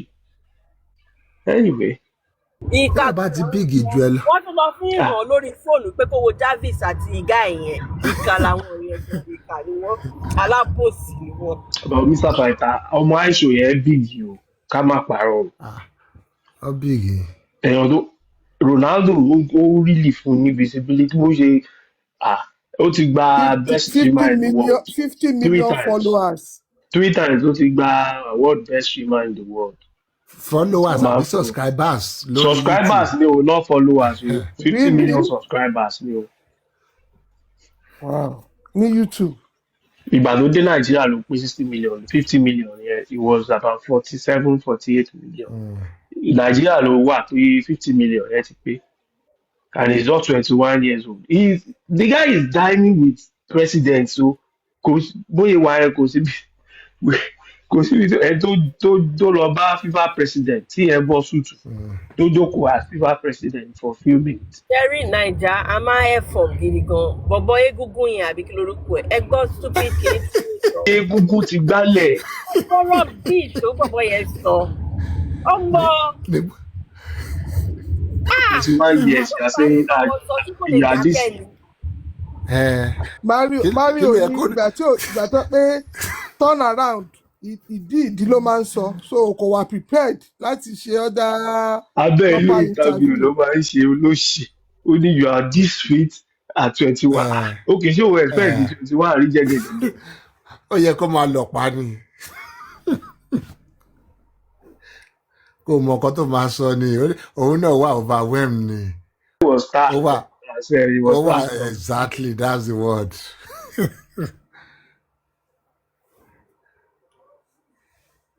Only 50, only 50K, only congratulations on your 50K follow, 50K subscriber. You need 50K, báwa ní 50 billion. Wọ́n á dẹ̀ máa ṣakọ́ kiri Nàìjà káwọn bíìgì àwọn ṣe kíní á máa ṣe bálabàla. Greatness àbí bigness ni ó ní level. Ibi tó bá bíìgì dé tó bá tún rí àwọn tó tún bíìgì jù ẹ lọ máa tẹríba ni. Abubokini, at the end of the day, is how you can commercialize it, how much you can make out of it. If you go to Pella's live show on TikTok, you will see 74 people, 74,000 people watching him, 50,000 people watching him. I think the lowest number, bóyá tó bá ṣe èdè àbí tó bá ti ń lọ, will be around 40K, 50K tó wá máa wò. But kí làwọn guys yìí ń ṣe for real. I'm not doing anything. Nonsense. Ẹ wò ṣé irú eléyìí tó máa ń tutọ́ kiri yẹn kàtà ife kí ni kàtà ife ṣe. Wọ́n nídìí iṣẹ́. Wèrè ní kàtà ife yẹn tiẹ̀. Nǹkan táwọn youth ibi tó wà nìyẹn social media is the next òun ló make billionaires buy. That is the next phase. Ẹ má bẹ̀rù ẹ wo girl yìí Fina tó lọ bẹ̀rẹ̀ sí ní stream as the first kìíní tó wà lórí Twitch she started streaming ọmọ ọlọ́mọ ṣé kó má ṣiṣẹ́ ni kò ní nǹkan tó fẹ́ ṣe ó tẹ̀ bẹ̀rẹ̀ sí stream ó ń jó ó ń ṣe gbogbo ẹ̀ òun náà rí followers ó ń rí subscriber a máa rí nǹkan kan bẹ̀ ẹ dẹ̀ bẹ̀rẹ̀ sí lọ true ọmọ yẹn wípé bábí màmá rádaràda ló ń ṣe mo wá béèrè pé òkè rádaràda ló ń ṣe kí làwọn kata efe tẹ́ ń pariwo àwọn gègé àwọn pẹ́là kí ni nǹkan kan ṣe tó yàtọ̀ sí nǹkan tí gẹ̀ yìí ń ṣe tẹ́ wá ń tú ẹ̀ pé kí ló kàn kí ní kan kìnìkan ṣé torí ojú obìnrin. Torí kò tí big náà ni kó má dá wọn lóhùn tiẹ̀ kóun fókọ̀sì lórí dream ẹ̀ eventually ó máa big eventually ablo one thing relate to one thing. The girl has àwọn started ọmọ well. ràtẹ́ yẹn lọ ń troll ẹ̀ àwọn ọmọ ràtẹ́ yẹn mọ̀ pé ó ti bọ́ọ̀gà wọn jà. She started well. At least she will get torí pé ó somewhere. ti bọ́ọ̀gà wọn jà ní àwọn ọmọ wèrè. Wọ́n ṣe bó ti gba 100 million lọ́wọ́ kí ní Big Brother ó ṣe tán ó tún wá lọ kí ló ń wá lórí Twitch kí ló ń ṣe kéèyàn lè wá ń àwọn bẹ̀ èèyàn kí ni gbogbo àwọn celebrity wọn wá lórí TikTok èwo làwọn àwọn celebrity wọn ni ò wá play match wọn lórí TikTok kì í sí gbogbo wọn match lọ́dẹ̀ wá ń gbá lórí TikTok tó ń bèrè fún rose tó ń bèrè fún donut. ẹ̀ ló ṣojú yọ̀bì síbẹ̀ ó rí pé bóun ṣe ẹ̀níṣẹ́ mọ́ kóun ṣáà máa play game yìí. ọjọ́ ilẹ̀ ti rí Abidjan kó heart movie orí TikTok ni bàbá yẹn wà. ẹnẹlẹ́ni ọwọ́n àti kí lórúkọ yẹn náà kí ní kan ọmọ yíbò. ìkan báyìí tó orí ẹ̀ kúkúté. òun àtọmọ ẹ̀ wà bẹ́ẹ̀. J4M ló ṣe yọ̀bì sí game ìjọ tí yọ̀bì ti rí pé game coins wà nù game ẹ̀rí kó kúrò mẹ́ ìṣẹ́jú ló ń play game every minute olófò Yomi ò lè ṣiṣẹ́. At the end of the day metrics táwọn èèyàn máa fi measure ẹ nìyẹn èlò ló pa èlò ló ní lọ́wọ́ èlò ló lè control metrics tó máa lò fún ẹ nìyẹn no matter how much knowledge intelligence or exposure you have wọn á bèrè lẹ́nu pé kí ló fi fẹ́ tiẹ̀ kí ló ní díẹ̀ and that's the kind of society we are so people we have to adapt to the times táwa náà yìí so wọn lè play game kẹ o máa stream o bó jẹ́ streaming lásán gbà mí ní pẹ́lá ń ṣe gan tí ò ṣe kó bóyá ń play game pẹ̀lú anybody ó lè make 500k coin or even 1 million coin láì play game tẹ́wá dẹ̀ fi máa lọ gba nǹkan in the day that's like how many $1,000 ni ẹ just sitting there saying whatever. Abusing people, be playing some stupid games with people. mo já sí life pẹ́lá ní alẹ́ àná yẹn ó kàn jáde for like maybe some 40 to 30 minutes. mi rò pé to 30 minutes ó bá ọ̀bọ kan play ó rà pé yẹn ń win ẹ̀ ó ṣàwà discourage ṣàkówà that active ẹ kó wọn ó máa lọ jàre ó ṣàpè lórí mo ti pa náà èló ló ti pa kẹ̀. Ìjẹ́ ìṣọ̀rọ̀ ajé ó wá wo ní 1,000 ó ní 1,000 ó lè ló fún mi ní $1,000 $1,000 kéde tó gba $500 kéde tó ó ṣàwà discourage bí mafia ẹ̀ ṣe wọlé nìyẹn tó gbégi bó ṣe ya wèrè nìyẹn bó ṣe jókòó tì nìyẹn ó mà tún wá pawó rẹ mo kàn máa ń wò báyìí ni that was the first time tí mo jókòó sórí page ẹ pé ó ní ẹjẹ ìṣọ̀rọ̀ ajé ló ń rólẹ̀ ló ń ṣe kí. àwọn èèyàn máa tún pìtì ẹ pẹ̀lú nǹkan tó ṣẹlẹ̀ yẹn àwọn èèyàn pìtì ẹ pé ìyá sọ̀rọ̀ fẹ́ là. ló ń rólẹ̀ ló lọ gbé fọ́tò máfíà yẹn ó tún wá bá guy kan play guy yẹn wá promise ẹ pé tí ó bá jẹ́ kó ó ti ń play lọ o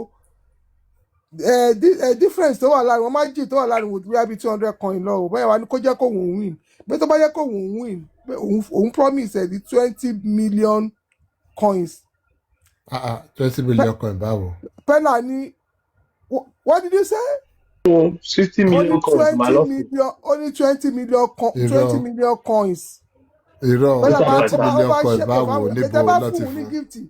bẹ́ẹ̀ ká níbọ̀dé má fún un ní gift nísìnyí o kàn jọ o ẹni bá fún un ní gift òun máa ṣépè fún ni o kọ́ má fún un ní gift o bóyá ìṣe àwọn ilé pọ́pẹ́ tí wọ́n sọ pé òun máa tún introduce èèyàn tó wà ní level 15 fún pé tó bá fẹ́ anytime tó bá fẹ́ play game 20 million coins times 3 20 million coin pọ̀. I saw that thing. àná ní 20 million coins times 3 ní nísìnyí ó tún promise times 3 pẹ́lá wa ní òkè ó wà lọ gbé fún pé òun máa record ẹ̀ Pẹ́lá kó sọ nísìn Pẹ́lá bá mú fóònù ló bá rìkọ̀dì ẹ̀ ó ní I will give Pẹ́lá 20 million coins ó tún wá ní times 3 mo wá wò pé kí ló ṣẹlẹ̀ mo wá lọ wo gbogbo kí ni gift yẹn pé mo wá wo àwọn gift yẹn àwọn coins tó wà pẹ́ what is this kí ló ń ṣẹlẹ̀ It's crazy. 20 million. Oh no, time say by 360 million. Enter do have play game. O tó náà tún máa introduce another level 15 ṣé wàá porúkọ ẹni yẹn fún olóhùn mọ̀ thank you ó tún kọ́ àwọn èèyàn jọ. somehow I still believe pé there's still some cartel involved nínú gbogbo àǹfúnra wa ní that much kan yẹn. I think so. Penalty ó ti jábọ́ rí náà ó ti jábọ́. I see no reason why tó ṣe kínní. I want to believe that ṣẹ́ríwó yẹn ọjọ́ máa ṣí ẹ̀ bí ìgbà tó fi ń clean ní owó ni lójú tèmi. But how much are they losing in the process of cleaning the money? Because TikTok máa gba. Ní àbá jalè kò kí ẹ̀yẹ tó bá lose náà náà. Exactly one right. Mọ̀ pé àwọn náà máa gba díẹ̀ wọ́n ti mọ̀ pé kí ni but at least wọ́n á rí iná wọn dẹ̀ ní mú wọn.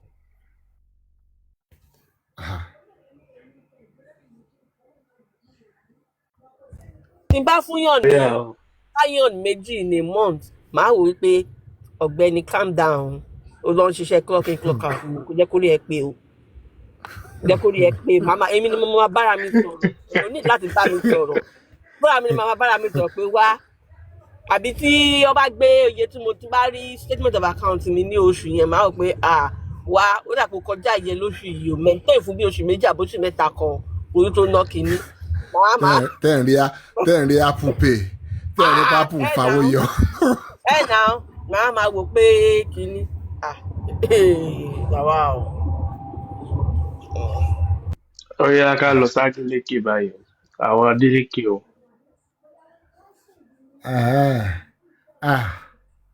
ọ̀rọ̀ Adeleke yẹn gbẹnu tán o but then bóyá màá fẹ́ sọ pé orúkọ tí èèyàn máa sọ ọmọ ẹ̀ ń fi pé lú èèyàn ló yẹ kó gbé ṣá because nígbà tí wọ́n kọ́ rí fídíò ẹ̀ ṣe ní ọ̀sán àná I think ìyá mi ló ń play fún mi nígbà tó play the stage kan mo níbo kó fi mí sílẹ̀ pé kí ló ṣẹlẹ̀ tó yìí èmi ò mọ̀ pé bàbá yìí máa ń rojọ́ tó yìí wọn kò orúnkún mi jàre ọ̀dọ̀ rojọ́ lọ látẹ̀kọ́ kí ni lájórí gbogbo ọ̀rọ̀ yìí ló ń ṣe àbá mi fà ń pé àìrọ̀ náà tó bá jọ ọmọ tèmi lọ ṣe bẹ́ẹ̀ fún kémi má jáde ńgbà yẹn pé tí bàbá Mohbad bá jẹ́ àbádùn tó ti jáde látìgbà tó ti ń fẹnu kọ́ ọmọ táwọn tó ti ń ṣe oríṣiríṣi fún pé ṣé ọmọ yẹn òṣèlú wà láyé báyìí pé ó ní wo òun ló mọ̀ ṣàpẹ́jọ́ ẹ̀ ti pọ̀ jù fèmí pé lọ́wọ́ lọ gba press conference lọ́wọ́ sẹ̀ka wọ́n máa drag wọn. ṣé àwọn kan sọ pé kinní kan ọwọ́ la máa ń gbé síwájú ijó nítorí tí lawsuit bá máa follow ẹ̀ ni o kò ní dàbí pé owó ọ̀tá wa sọ o ó fọwọ́ lágbá wa lójú kọ́ leléyìí o. I think the man already got frustrated with the nǹkan he got frustrated. Frustration is setting because the thing has gotten out of hand. Yeah, Kemi will not stop. Kemi is a lunatic, so he won't stop. So I mean, she won't stop. So frustration is setting. Despite the fact that he has done everything he feel he could do to solve the case, the issue, and not get to litigation and all that. Èmi fi pé no kò sí bóyá fẹ́ ṣe tí o sì.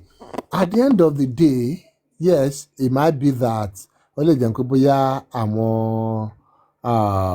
àwọn tíìmù ẹ̀ náà lọ advice ẹ̀ pé kò jẹ́ ká gbé step way before any other thing because I know he has the reach, he has the influence to bring Kemi to book, to make him face the law on whatever she's been doing wrong regarding that case. And I was wondering, why is he not taking those steps? Why? You have the money. I'm sure tó bá gbé owó jáde fáwọn investigator wọn á wá Kẹ́mi kan lábẹ́ òkúta tó bá ní abẹ́ rock tó bá wọn kó wá. Doesn't matter. Then apart from that, ó bàbá ìfi bọ́ta àmọ́ nǹkan tí ẹ má bínú sá àmọ́ nǹkan tí Davido fúnra rẹ̀ gan tó ń go through behind closed door pẹ̀lú rubbish yìí ó lè má gbọ́ tó lè wá bọ́ síta kó máa ṣe bí pé òun strong but àmọ́ nǹkan tó ń ṣe nínú ilé bí ó ti sú òun gan ọmọ ọlọ́mọ bí ó ti ké ó ti ṣe bàbá ìwọ pé kí lóun tó fẹ́ ṣe báyìí okay let's do this for the last time èmi mọ̀ pé máa gbé Kẹ́mi náà ẹ má sọ̀rọ̀ yín lọ sá. Because tó bá jẹ́ mi, if I have that kind of influence and resources, I will. Mo ò lè bọ́ síta. Yes, because anybody see, I don't care as long as my conscience is clear. As long as I'm in the right standing with my conscience and my God, I will do what I need to do to get myself out of an unpleasant situation. Tí bá ní owó ẹ̀, màá ná owó ẹ̀.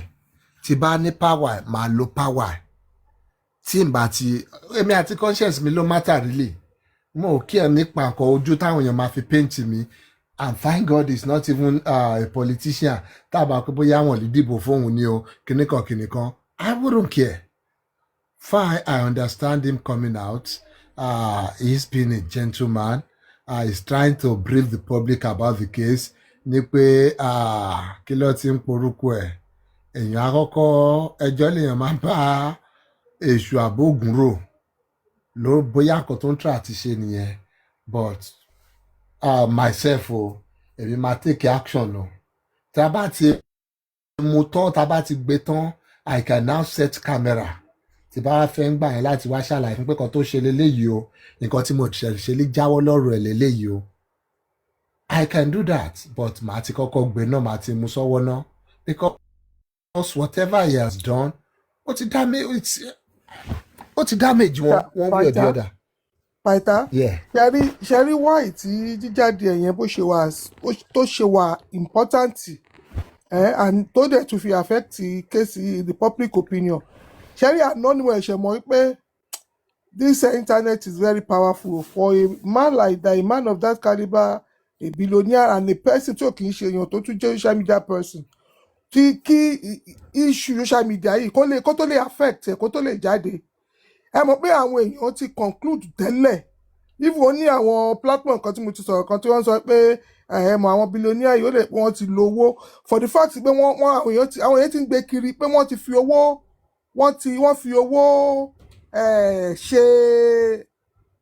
fi influence negative result tó jáde ní DNA yẹn àwọn èèyàn ti because Kemi was coming out through that lady's page. Àwọn ò ṣe it was only one DNA and the only one DNA we did was through blood test and it was not even conducted as supposed to be conducted. What is all that? There are so many people that believe well. Yẹmi ṣe tún sorry pé mo kọ́ ti yín. Yeah. Gbogbo kíní yìí, there are legal remedies to it. Ẹni tó ní àkáǹtì tẹ bá kọ́ gbé òun náà tó fojú balẹ̀ ẹjọ́ òun ló máa ṣe disclaimer. Ọmọ tán náà ń bá wípé kóun náà jáde tó sọ pé òun ò lè jáde àbí ọkọ̀ bẹ́ẹ̀ tó bá ti if they have done the needful òun ló máa kọ́ jáde wá ṣe òun ló máa kọ́ wá sẹ́lì Kẹ́mi out fúnra kí bàbá Davido tó ṣe ẹni ṣò òun ló máa jáde nígbà tó bá ti rí nǹkan tó wà wájú ẹ̀ òun ló máa sọ pé àwọn Kẹ́mi ló ń ṣe kinní yìí o òun kọ́ lòun láàkáǹtì yìí o òun disclaim gbogbo nǹkan tó sọ ń bẹ yẹn it's not coming from her because at the end of the day yes we know. Yes, most of us who knows Kemi's antecedent, we know she's the one doing this thing. But at the end of the day, where is the facts to prove it? Or where are the facts to prove it? And it's all like we're just assuming at this point. Because it's not backed by any documentary evidence. Ní pé kò ṣe ìyá ọmọ yẹn ni ó run account yẹn. Presently àbí ló fún àwọn kìíní ẹ̀ jáde. Ọ̀gá mi Kẹ́mi wá sọ. No, olóhùn create account yẹn òun dẹ̀ administer to some point òun dẹ̀ hand ẹ̀ o. Ìní Kẹ́mi dàrí. Mo believe pé Kẹ́mi ló ràn ọ̀nù ẹ̀ but ìyá ọmọ yẹn àti grandma wọ́n inú wọn dùn bó ṣe ń ṣe. So why is Adeleke not going after those ones? Ó ti help wọn, ó ti ṣe nǹkan tó lè ṣe. Tó bá dẹ̀ fẹ́ persist láti máa join forces pẹ̀lú àwọn detractors láti borúkọ ẹ̀ jẹ́, you go for them. Go for them. yes, àwọn èèyàn pariwo fẹ́ fọwọ́ lágbá wọn lójú ni wàhálà wọn see whether you like it or not ọjọ́ tábà ti bẹ̀rẹ̀ sí ní rò ń pé kí làwọn èèyàn máa sọ that's when you will start losing your voice, you start losing your individuality.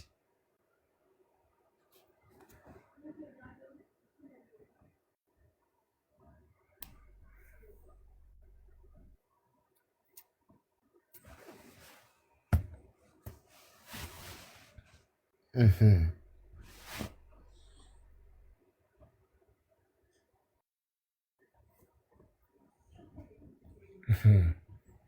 tó o bá ṣe náà culture wa ló bá wa wọ́n á tún sọ̀rọ̀ wọ́n á tún bú ẹ. culture wa ló bá wa dé. Yes, it's a stupid culture we are subscribing to. We need to break out from it. and ṣe mọ̀ pé sà tó bá jẹ́ pé that baba is not in the picture ṣe mọ̀ ilé ìbíjọ́ àti ìgbé àwọn people. Yeah, I believe so. It is the baba that still believe in culture, dialogue and all that. Kí làwọn èèyàn máa wí ní country wa àtọ̀nà àfọwọ́ lágbára lójú. I guess I believe it's still the baba that is, holding him back. Davido ti threaten ni ọmọ yẹn kan tẹ́lẹ̀ kó tó mọ̀ pé kẹ́mi ni pé òun máa arrest ọmọ òun ó lè pé bàbá ẹ̀ ló máa ní sùúrù and títọ́ bàbá yẹn sister girl yẹn ẹ̀gbọ́n bàbá yẹn bóyá ó ní good relationship pẹ̀lú ẹ̀ so ó gbọ́ nǹkan tí bàbá yẹn tún put together nìyẹn pé Ọlọ́run àbírò wàhálà wò lélẹ̀. náà lè bá ṣe àwọn Adeleke náà lè bá ṣe rubbish tán ṣe yẹn kọ́ lọ ṣe pẹ̀lú Dino kọ́ lọ ṣe pẹ̀lú ẹlòmíì. influence tó nìyẹn bójọ́ darí social media ń gan lé wa ti kọ àkáǹtì ló ti máa kọ lẹ́tà sí pẹ̀lú lọ́yà wọ́n ti gbá àkáǹtì ẹ̀ wálẹ̀. àwọn so called men of God kó lọ ṣe pẹ̀lú Apostle Suleiman àbí kó ṣe pẹ̀lú ètò gbé Kẹ́mi sẹ́wọ̀n jọ sí ibi yomi àwọn Adeleke lọ lè bá ṣe. wọ́n ti gbé ìjà wọ́n ti gbọ́ ọmọ ìfàtì gan wọ́n ti lọ gbé báńkà gan tó wò pé bóyá wọ́n ti lọ ṣe DNA lẹ́sẹ̀kẹsẹ̀ you have the resources ẹnẹ ti rí picture bọ̀bọ̀ báńkà tí ó sọ pé òun sùn pẹ̀lú ẹ ti lọ kọ̀ǹpẹ́lì yẹn ti make case pẹ̀lú yẹn gan ní court wọ́n á kọ̀ǹpẹ́lì ẹ̀ kó wá lọ ṣe kó submit ara ẹ̀ kan ṣe DNA pẹ̀lú ọmọ yẹn bóyá òun ló lọ́mọ ẹ ti yanjú ọ̀rọ̀ yẹn.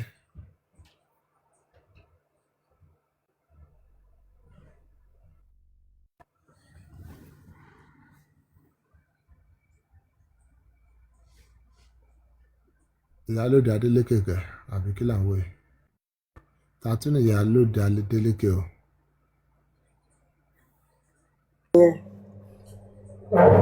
kínkì ní Ìyálóde Adeleke. kí ló ṣẹlẹ̀ ṣé àwọn tún ti ń fàdélékè dàbí báwo àwọn àti dà British lọ́jọ́ ń dùn ni. báyìí máa gbéra wọn lọ kóòtù àwọn méjèèjì.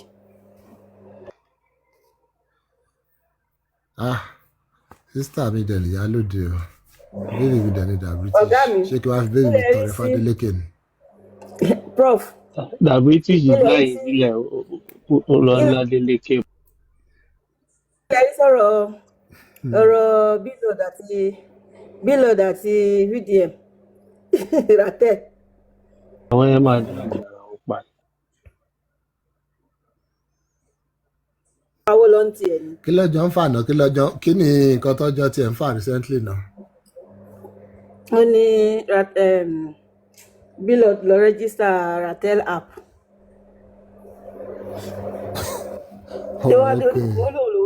olórúkọ òun ni ìyẹn ti fẹ́ bọ̀bọ́ yẹn ló máa pa VDM.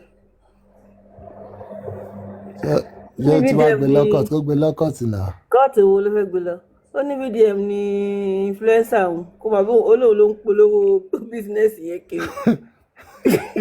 ẹ bìlí pé nínú app yẹn àwọn advert tó máa ń pop up blood ó gbé dání Ratel VDM ó gbé app yẹn náà dání báyìí.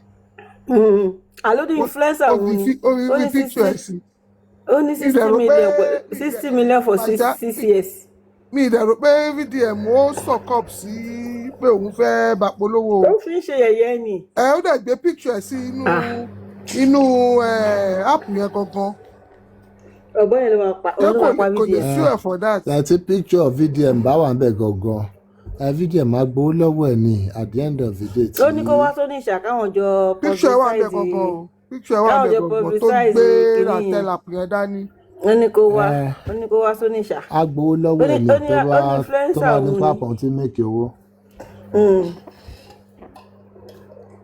A gbé lọ kọ́ọ̀tì àdèlọ òun náà dẹ̀ gba royalty lórí. Ó ń press net kẹ̀ seriously ló press net kẹ̀. Ó ní kó máa ṣàlàyé níṣó. Ó ní ó ti ṣàlàyé 6 times. But ó lè shut down àpò ẹ̀yẹn náà ṣáà tó bá fẹ́ shut ẹ̀ down but òun náà ṣóun ṣe business pẹ̀lú orúkọ Ratel yẹn ni. But kò register tẹ́lẹ̀ náà ẹnu ló fi jẹ báwo ló ṣe lè short ẹ̀ down Python. Ẹ máa gbọ́ lóun ti register láti 2024 ó ní òun register kìíní kan but Ratel òun kọ́ máa yẹn kọ Ratels. Báwo ló ṣe lè short ẹ̀. But then ó sì lè shut ẹ̀ down bó yóò register bóyá kò register as long as táwọn èèyàn bá ti mọ òun mọ́ Ratel tó dẹ̀ ti fi ń pa àwọn owó kọ̀ọ̀kan it will be unfair competition. Ṣé commercialize ti ẹ̀ ni? No. Yeah, that's another distinction but really under I think Nigerian law there's what we call passing off. Thought of passing off. Because ìyẹn trademark orúkọ yẹn straight ni. Yeah, because whether but your copyright we have so many Ratel business name on the Play Store. Kò register ẹ̀ máa yẹn ó mú orúkọ yẹn ó dẹ̀ register àti ẹ̀ ó trademark ẹ̀. Ó register tẹ́lẹ̀ wọn ò ní tó bá máa show the law will still be the law. Ó lè jọ bẹ́ẹ̀ ní pé you can get away with it. You know, it's not somebody I want to be on his side. But then, at the end of the day, the law is the law. Bóyá kò tí register o. Even tí billboard bá ti register tọ̀dọ̀ ẹ̀, they will tell him to stop. Ó máa lọ change orúkọ ẹ̀ ni, ó máa lọ switch orúkọ ẹ̀ ni. It is the law. You cannot pass off your product. It's more like a misrepresentation for another person's image, another person's product, another person's brand. Even if their brand is not registered, that one is different. You have copyright infringement. That one is different. Tó bá ti register, but even tí o bá register, lè má tajà yín. Kémi wá lọ gbọ́jà mi wá kó wá jọ mọ́jà yín pẹ̀lú orúkọ àbí pẹ̀lú àwọn máàkì kan àbí logo kan tó jẹ́ pé ó lè confuse àwọn olùbárà àti yín àti tèmi. Òfin ò fààyè gbà. It will be unfair competition. You have to stop. Tó bá go through legal route, you have to stop. Òfin ò fààyè gbà nǹkan bẹ́ẹ̀ yẹn. But then I want to bring pé cruise lọ́jọ́ ń bára wọn cruise. Nobody is want to take ara wọn seriously. Remember the time we used to have kí ló ti ń porúkọ ẹ̀ ń gbà treble àti ṣe peppermint. So peppermint jáde ó ṣe kíni tí wọn náà tó dàbí treble. Treble àti elephant. The other one, I think the other one was elephant, something peppermint. Ṣàrí méjèèjì. Minta. Yeah, bí peppermint ni àbí minta. Yeah, rodan bóyá ṣe minta. Minta. Yeah. With a blue wrapper. Treble gbé wọn lọ sí court. Treble gbé wọn lọ sí court eventually and they have to stop. Mr. Pata, ṣé mo rí pé Màámi. ṣé mo pé jà ni wọ́n fi dálẹ̀ bí for example ká máa sọ bí wo àwọn fracas ńgbà yẹn wọ́n máa ní ọmọ ayé kìnnì kan ìwé kéèyàn kan wá lọ ṣe apps Àwọn kan náà ní now. It's the same thing with Èwo kọ́ lọ. yeah. Ratel is just a group Òun of náà mo social sọ, media as long as without registration, trademark as or long anything. as It's tí ó just bá a tó bá group. ti commercialize orúkọ We yẹn, commercialize tó it bá ti now. fi make Kò ẹni owó in commercialize any ẹ̀. form, ẹ̀yin lẹ rò bẹ́ẹ̀, ẹ̀yin ò sí bẹ́ẹ̀ mọ̀. Ó Okay. ṣe máa ṣe But tó ni, bá ó ti yẹ fi kẹ́ make mọ̀. owó in any form, Ó ṣe máa ṣe ni, ó yẹ kẹ́ Ọ̀gá mọ̀ mi, very that. but Ó ṣe máa gbé ìgbésẹ̀ CAC ni. is CAC is a national kini now. It's not state. yeah, corporate affairs commission àbẹ̀wò. Yeah, because if tó bá fẹ́ register company, wọ́n máa search fún orúkọ. If that name appears already, they will not register it. They will not register it, but then Exactly. you can bring a similar name. Ẹ̀gbọ́n mi, you can bring a similar name tí ò sí lórí database wọn, they will register it. If that is now infringing or entering into the market of another company, either by your logo or by any distinctive mark on your own name or on your own products, those people can still come against you. They can still come for you and have you deregister that name or change your name. The law does not allow for unfair competition, especially when it comes to commercial enterprise. But kí VDM was not ni using. VDM ń tà? Ṣókò díẹ̀ ló fi rẹ́gísítà yìí nàbí báwo? Kí ló ń tà? Ṣókò díẹ̀ ló fi rẹ́gísítà Ratel. Yes, they can see. Oh, D1, there can be a lot of Ratel, whatever, cartel, something, but you have to pick your battle when it comes to these things. You can everybody can be disrespecting you, and your corporate ní láti fi ṣe example at the end of the day. Táwọn yòókù máa fi wọ́n pé ẹnìkan wo mìíràn látọjọ́ ọjọ́ yìí ni o. So bí àwọn kìíní ṣe ìgbà míyàn máa, in fact some people will leave some company or some things to make money just for them to sue them to get that money they've made. They do it abroad. Yes, ó fẹ́ copy wọn, ó fẹ́ ṣe kíní kan wá fi ẹ́ sílẹ̀ máa ṣe lọ.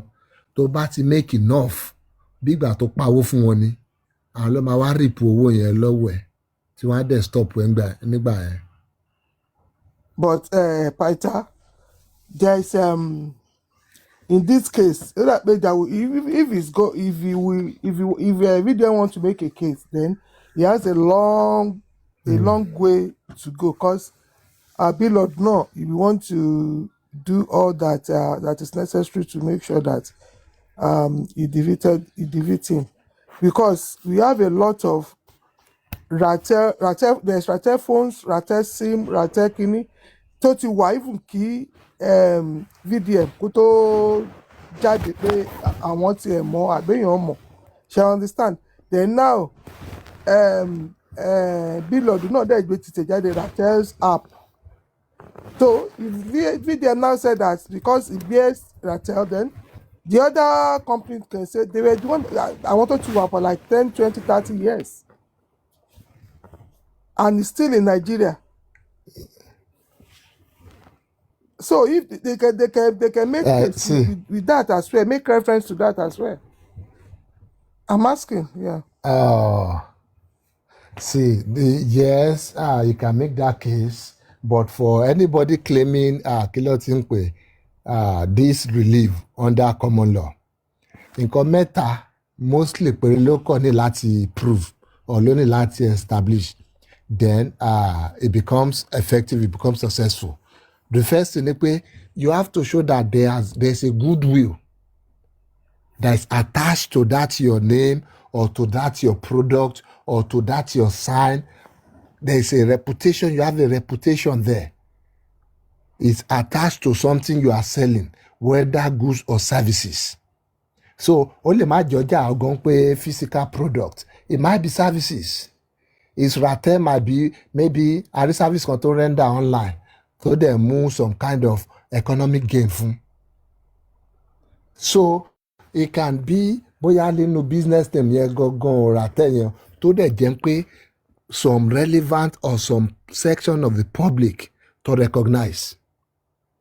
Once you can show that, then you have to show that this other person, orúkọ tí wọ́n yẹn àbí logo tí wọ́n yẹn àbí nǹkan táwọn ń try láti ṣe ó ń try láti make sure pé òun rí misrepresent ara wọn ni.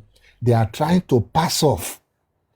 They are trying to confuse unsuspecting people that nǹkan báyìí la jẹ́ àbí àwa associated àbí àwa affiliated pẹ̀lú ẹni báyìí, which they have not gotten prior endorsement or approval from that other person. So it can be direct misrepresentation or bóyá implied nínú, more like bóyá nínú conduct wọn, nínú orúkọ wọn tó similar. It might not even be the name. It might just be the conduct. Bóyá bí lọ ṣe ń carry ara ní pé àwa Ratel ni kìíní ìwà affiliated mọ́ Ratel nǹkan kan bẹ́ẹ̀ yẹn. It might just be in the conduct. It might not even be in the product or the services they are rendering at all. Then the other guy has to prove that there is a damage, or there might be a damage, or there's likely to be a damage to their whether reputation or their business or their goodwill or their brand. Those are the three things. Once those can be established, then there is a successful claim for thought of passing off. Yeah, D1, the logo is different. The logo is different, and ìkan tó kàn tẹ́mi kàn wọ̀ of concern. Ṣé lórí pàn lórúkọ yẹn à ń ṣe kíní ìyẹn ti lọ trademark ẹ̀ ìyẹn ti ṣe the necessary thing.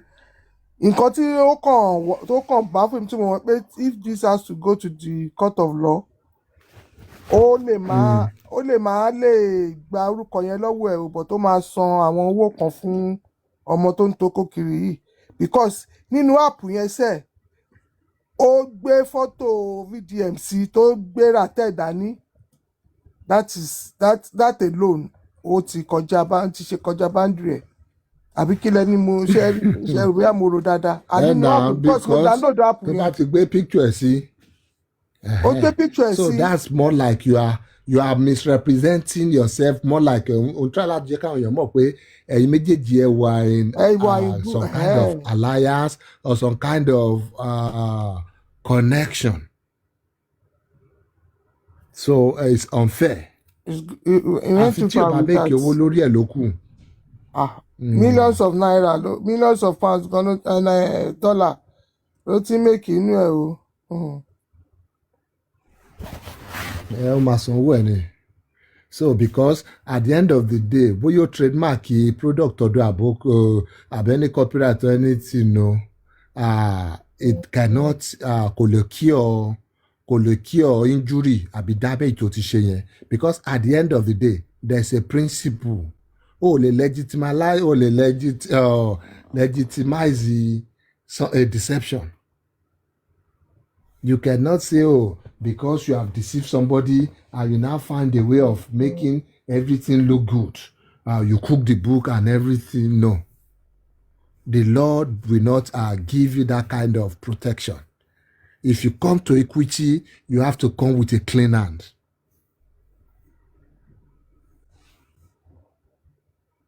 At the end of the day, you will still have to pay what you need to pay. Wọ́n oppose yẹ àbí wọ́n ìsídàkọ wọ́n yọ orúkọ yẹn kúrò, wọ́n yọ trademark yẹn kúrò. Trademark ò ń ṣe, it's not something final. It can be expunged.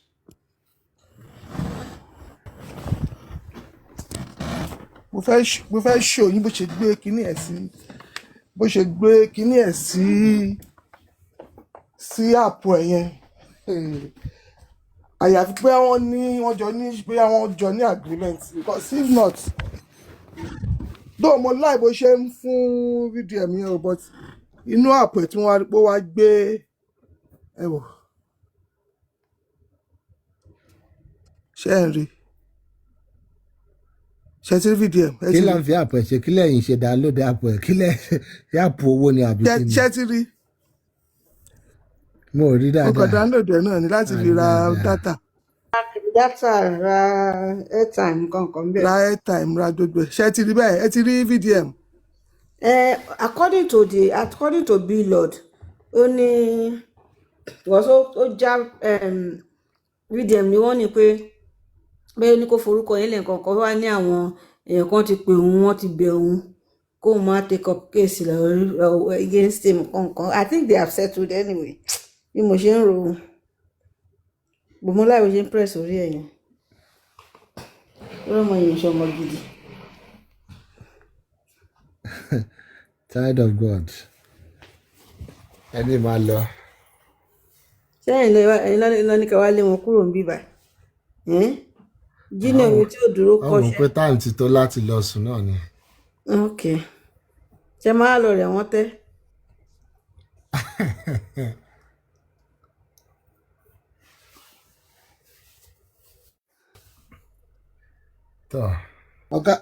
ṣọ́gà yín ti ń sọ̀rọ̀ jù lẹ́sẹ̀ ní kọ́ lọ sùn ni. èmi kọ́ ni mo ní kọ́ lọ sùn. Child of God no Child of God. Child of God no.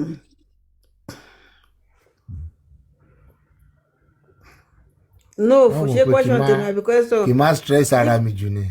ṣé question mi àbí question sister Yemi ni no ẹ là á kẹjẹ kí n mọ̀ ọ́n. ọ̀gá mi kẹ́ tó lọ and the last kìíní ká fi jòsí pa wọ́n bá ní ẹlẹ́nu wúwọ́ àjẹkù tírélà ló bá ní bàbá Destiny Boy ó bẹ́tà jòsí bẹ́tà bàbá Destiny Boy. lọ́nà wo. ó lọ ṣe àyọkà ló mọ̀ fún èyí èmi ò tiẹ̀ mi gbọ́ngbà lórí iṣẹ́ tó ṣe lọ́sàn-án ni àwọn ọmọ agbá àwọn lágbọ́já àti diabetes tó fi ń ṣe yẹ̀yẹ́ pé. bọ́pọlọ wọn ṣe bọ́pọlọ ọkùnrin ẹ̀ sì ṣe wọ́n abẹ́nu ẹ̀ ṣe wọ́n náà lọ́pọlọ ẹ̀ ṣe wọ́ torí tọ́pọlọ ẹ̀ bá wọ́ sẹ́gbẹ́ kan ó lè ní bàbá tó lọ gbọ́mọ gbòǹbí iṣu tó gbọ́n kó kúta ìkú ó máa sọ pé yẹn bẹ́tà ẹni tó ń ṣèdárò ọmọ ẹ̀. ẹni tó jọra mọ́lẹ̀ tó ń pariwo ró yàtọ̀ sí wọ́n tó ní ṣerú tó bá yí ara ẹ̀ dé. ju bàbá tó ń wọ́n àti lápíọ́píọ́ lálẹ́ ọjọ́ yẹn lọ.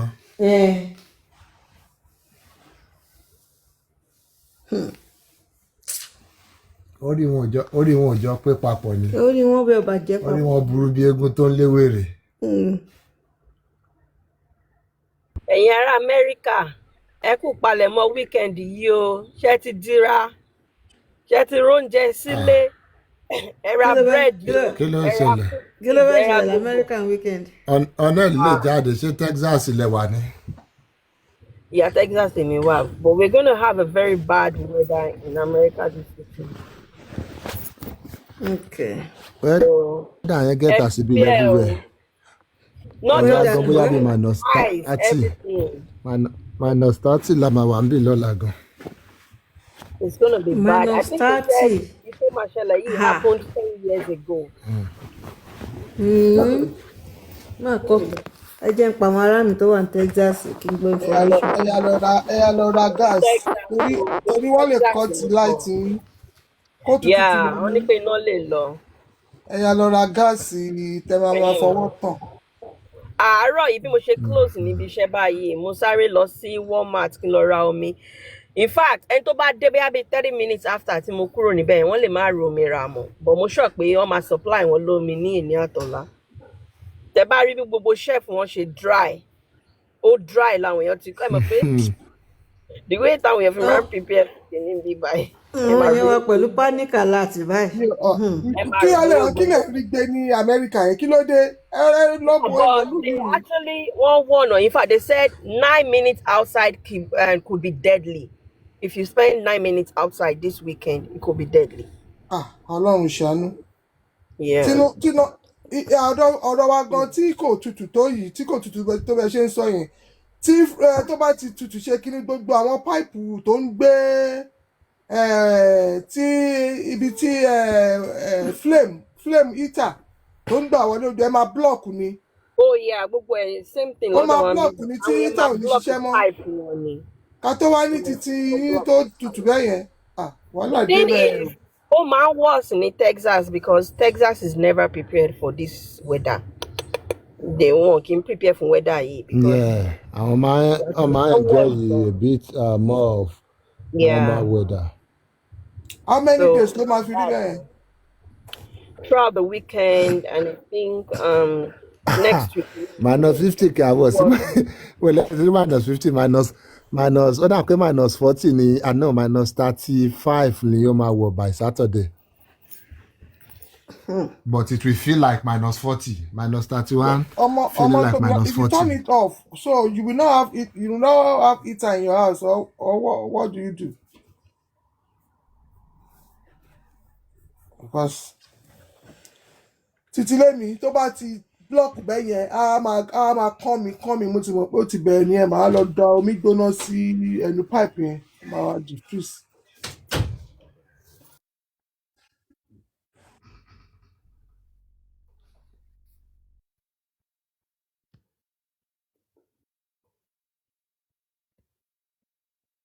Ó ga o.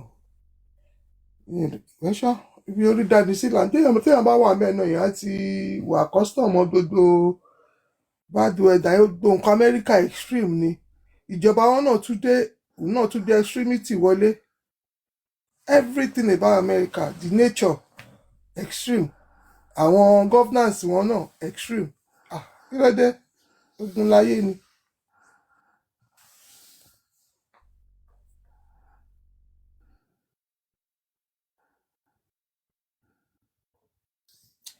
ẹ̀yin ará Amẹ́ríkà gidi lẹ̀ ń gbé ní capitalist society ẹ̀yin gan-an ní definition of capital. Listen, ride out team lèmi wà so ibi iṣẹ́ ni mo máa wà during gbogbo we're gonna stay at work ìgbà tí weather máa fi wà okay. So I think I even prefer to be at work because iná máa lọ nílé iná máa múná lọ bọ̀ ibi iṣẹ́ ìyá mọ̀ pé iná máa wà. Ọmọ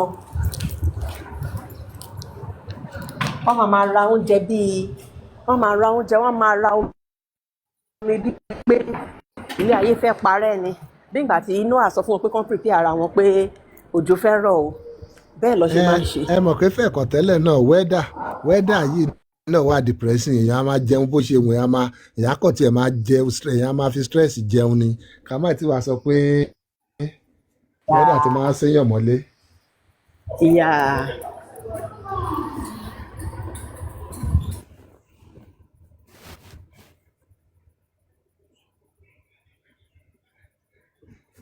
Governor ò ló ń declare state of emergency. Èmi tí mo ní mi ò fẹ́ jẹ búrẹ́dì mo ti lọ kó búrẹ́dì ìjọba.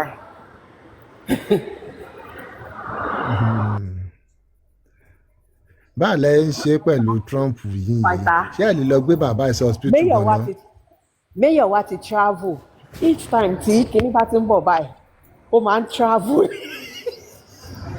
Àwọn èèyàn sọ pé even táwọn ò bá prepare for weather yìí for the fact that pé Ted Cruz ti travel àwọn máa ní láti prepare. Ọmọ ọlọ́mọ ó kàn dẹ́mu yìí sí pé nǹkan tó bá dẹ̀ ṣẹlẹ̀ kó ṣẹlẹ̀ sí yín.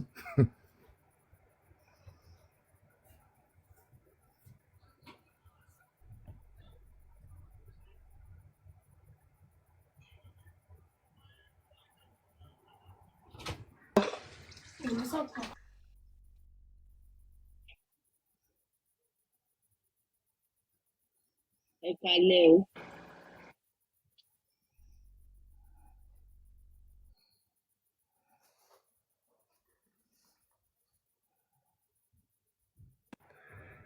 Jesus lọ ṣe gòkè wá sùn síbí ni ẹ wo Cindy Yẹmí Ṣìtù Dupsy ẹdílé mu ọ a fẹ́ lọ fara ẹ̀ṣẹ̀ wa lélẹ̀. Okay sir. Wọ́n ń wọbi iṣẹ́ lọ báyìí. Ó dàárọ̀. Kẹ tó lọ pàìtà ṣé ti bá wa dá sọ̀rọ̀ wèrè Ọmọfẹlá yìí àti Wizkid. A ti sọ gbogbo ẹ̀. Ìyẹn ta sọ fún bí almost 1 hour. Okay, I can't leave me. mo ti sùn gbogbo gbà yẹn. Mo ti ní kó send wọn ní nọ́mbà mi mà àbí kó send nọ́mbà sí mi kí n bá wọn settle ẹ̀ ní behind the door.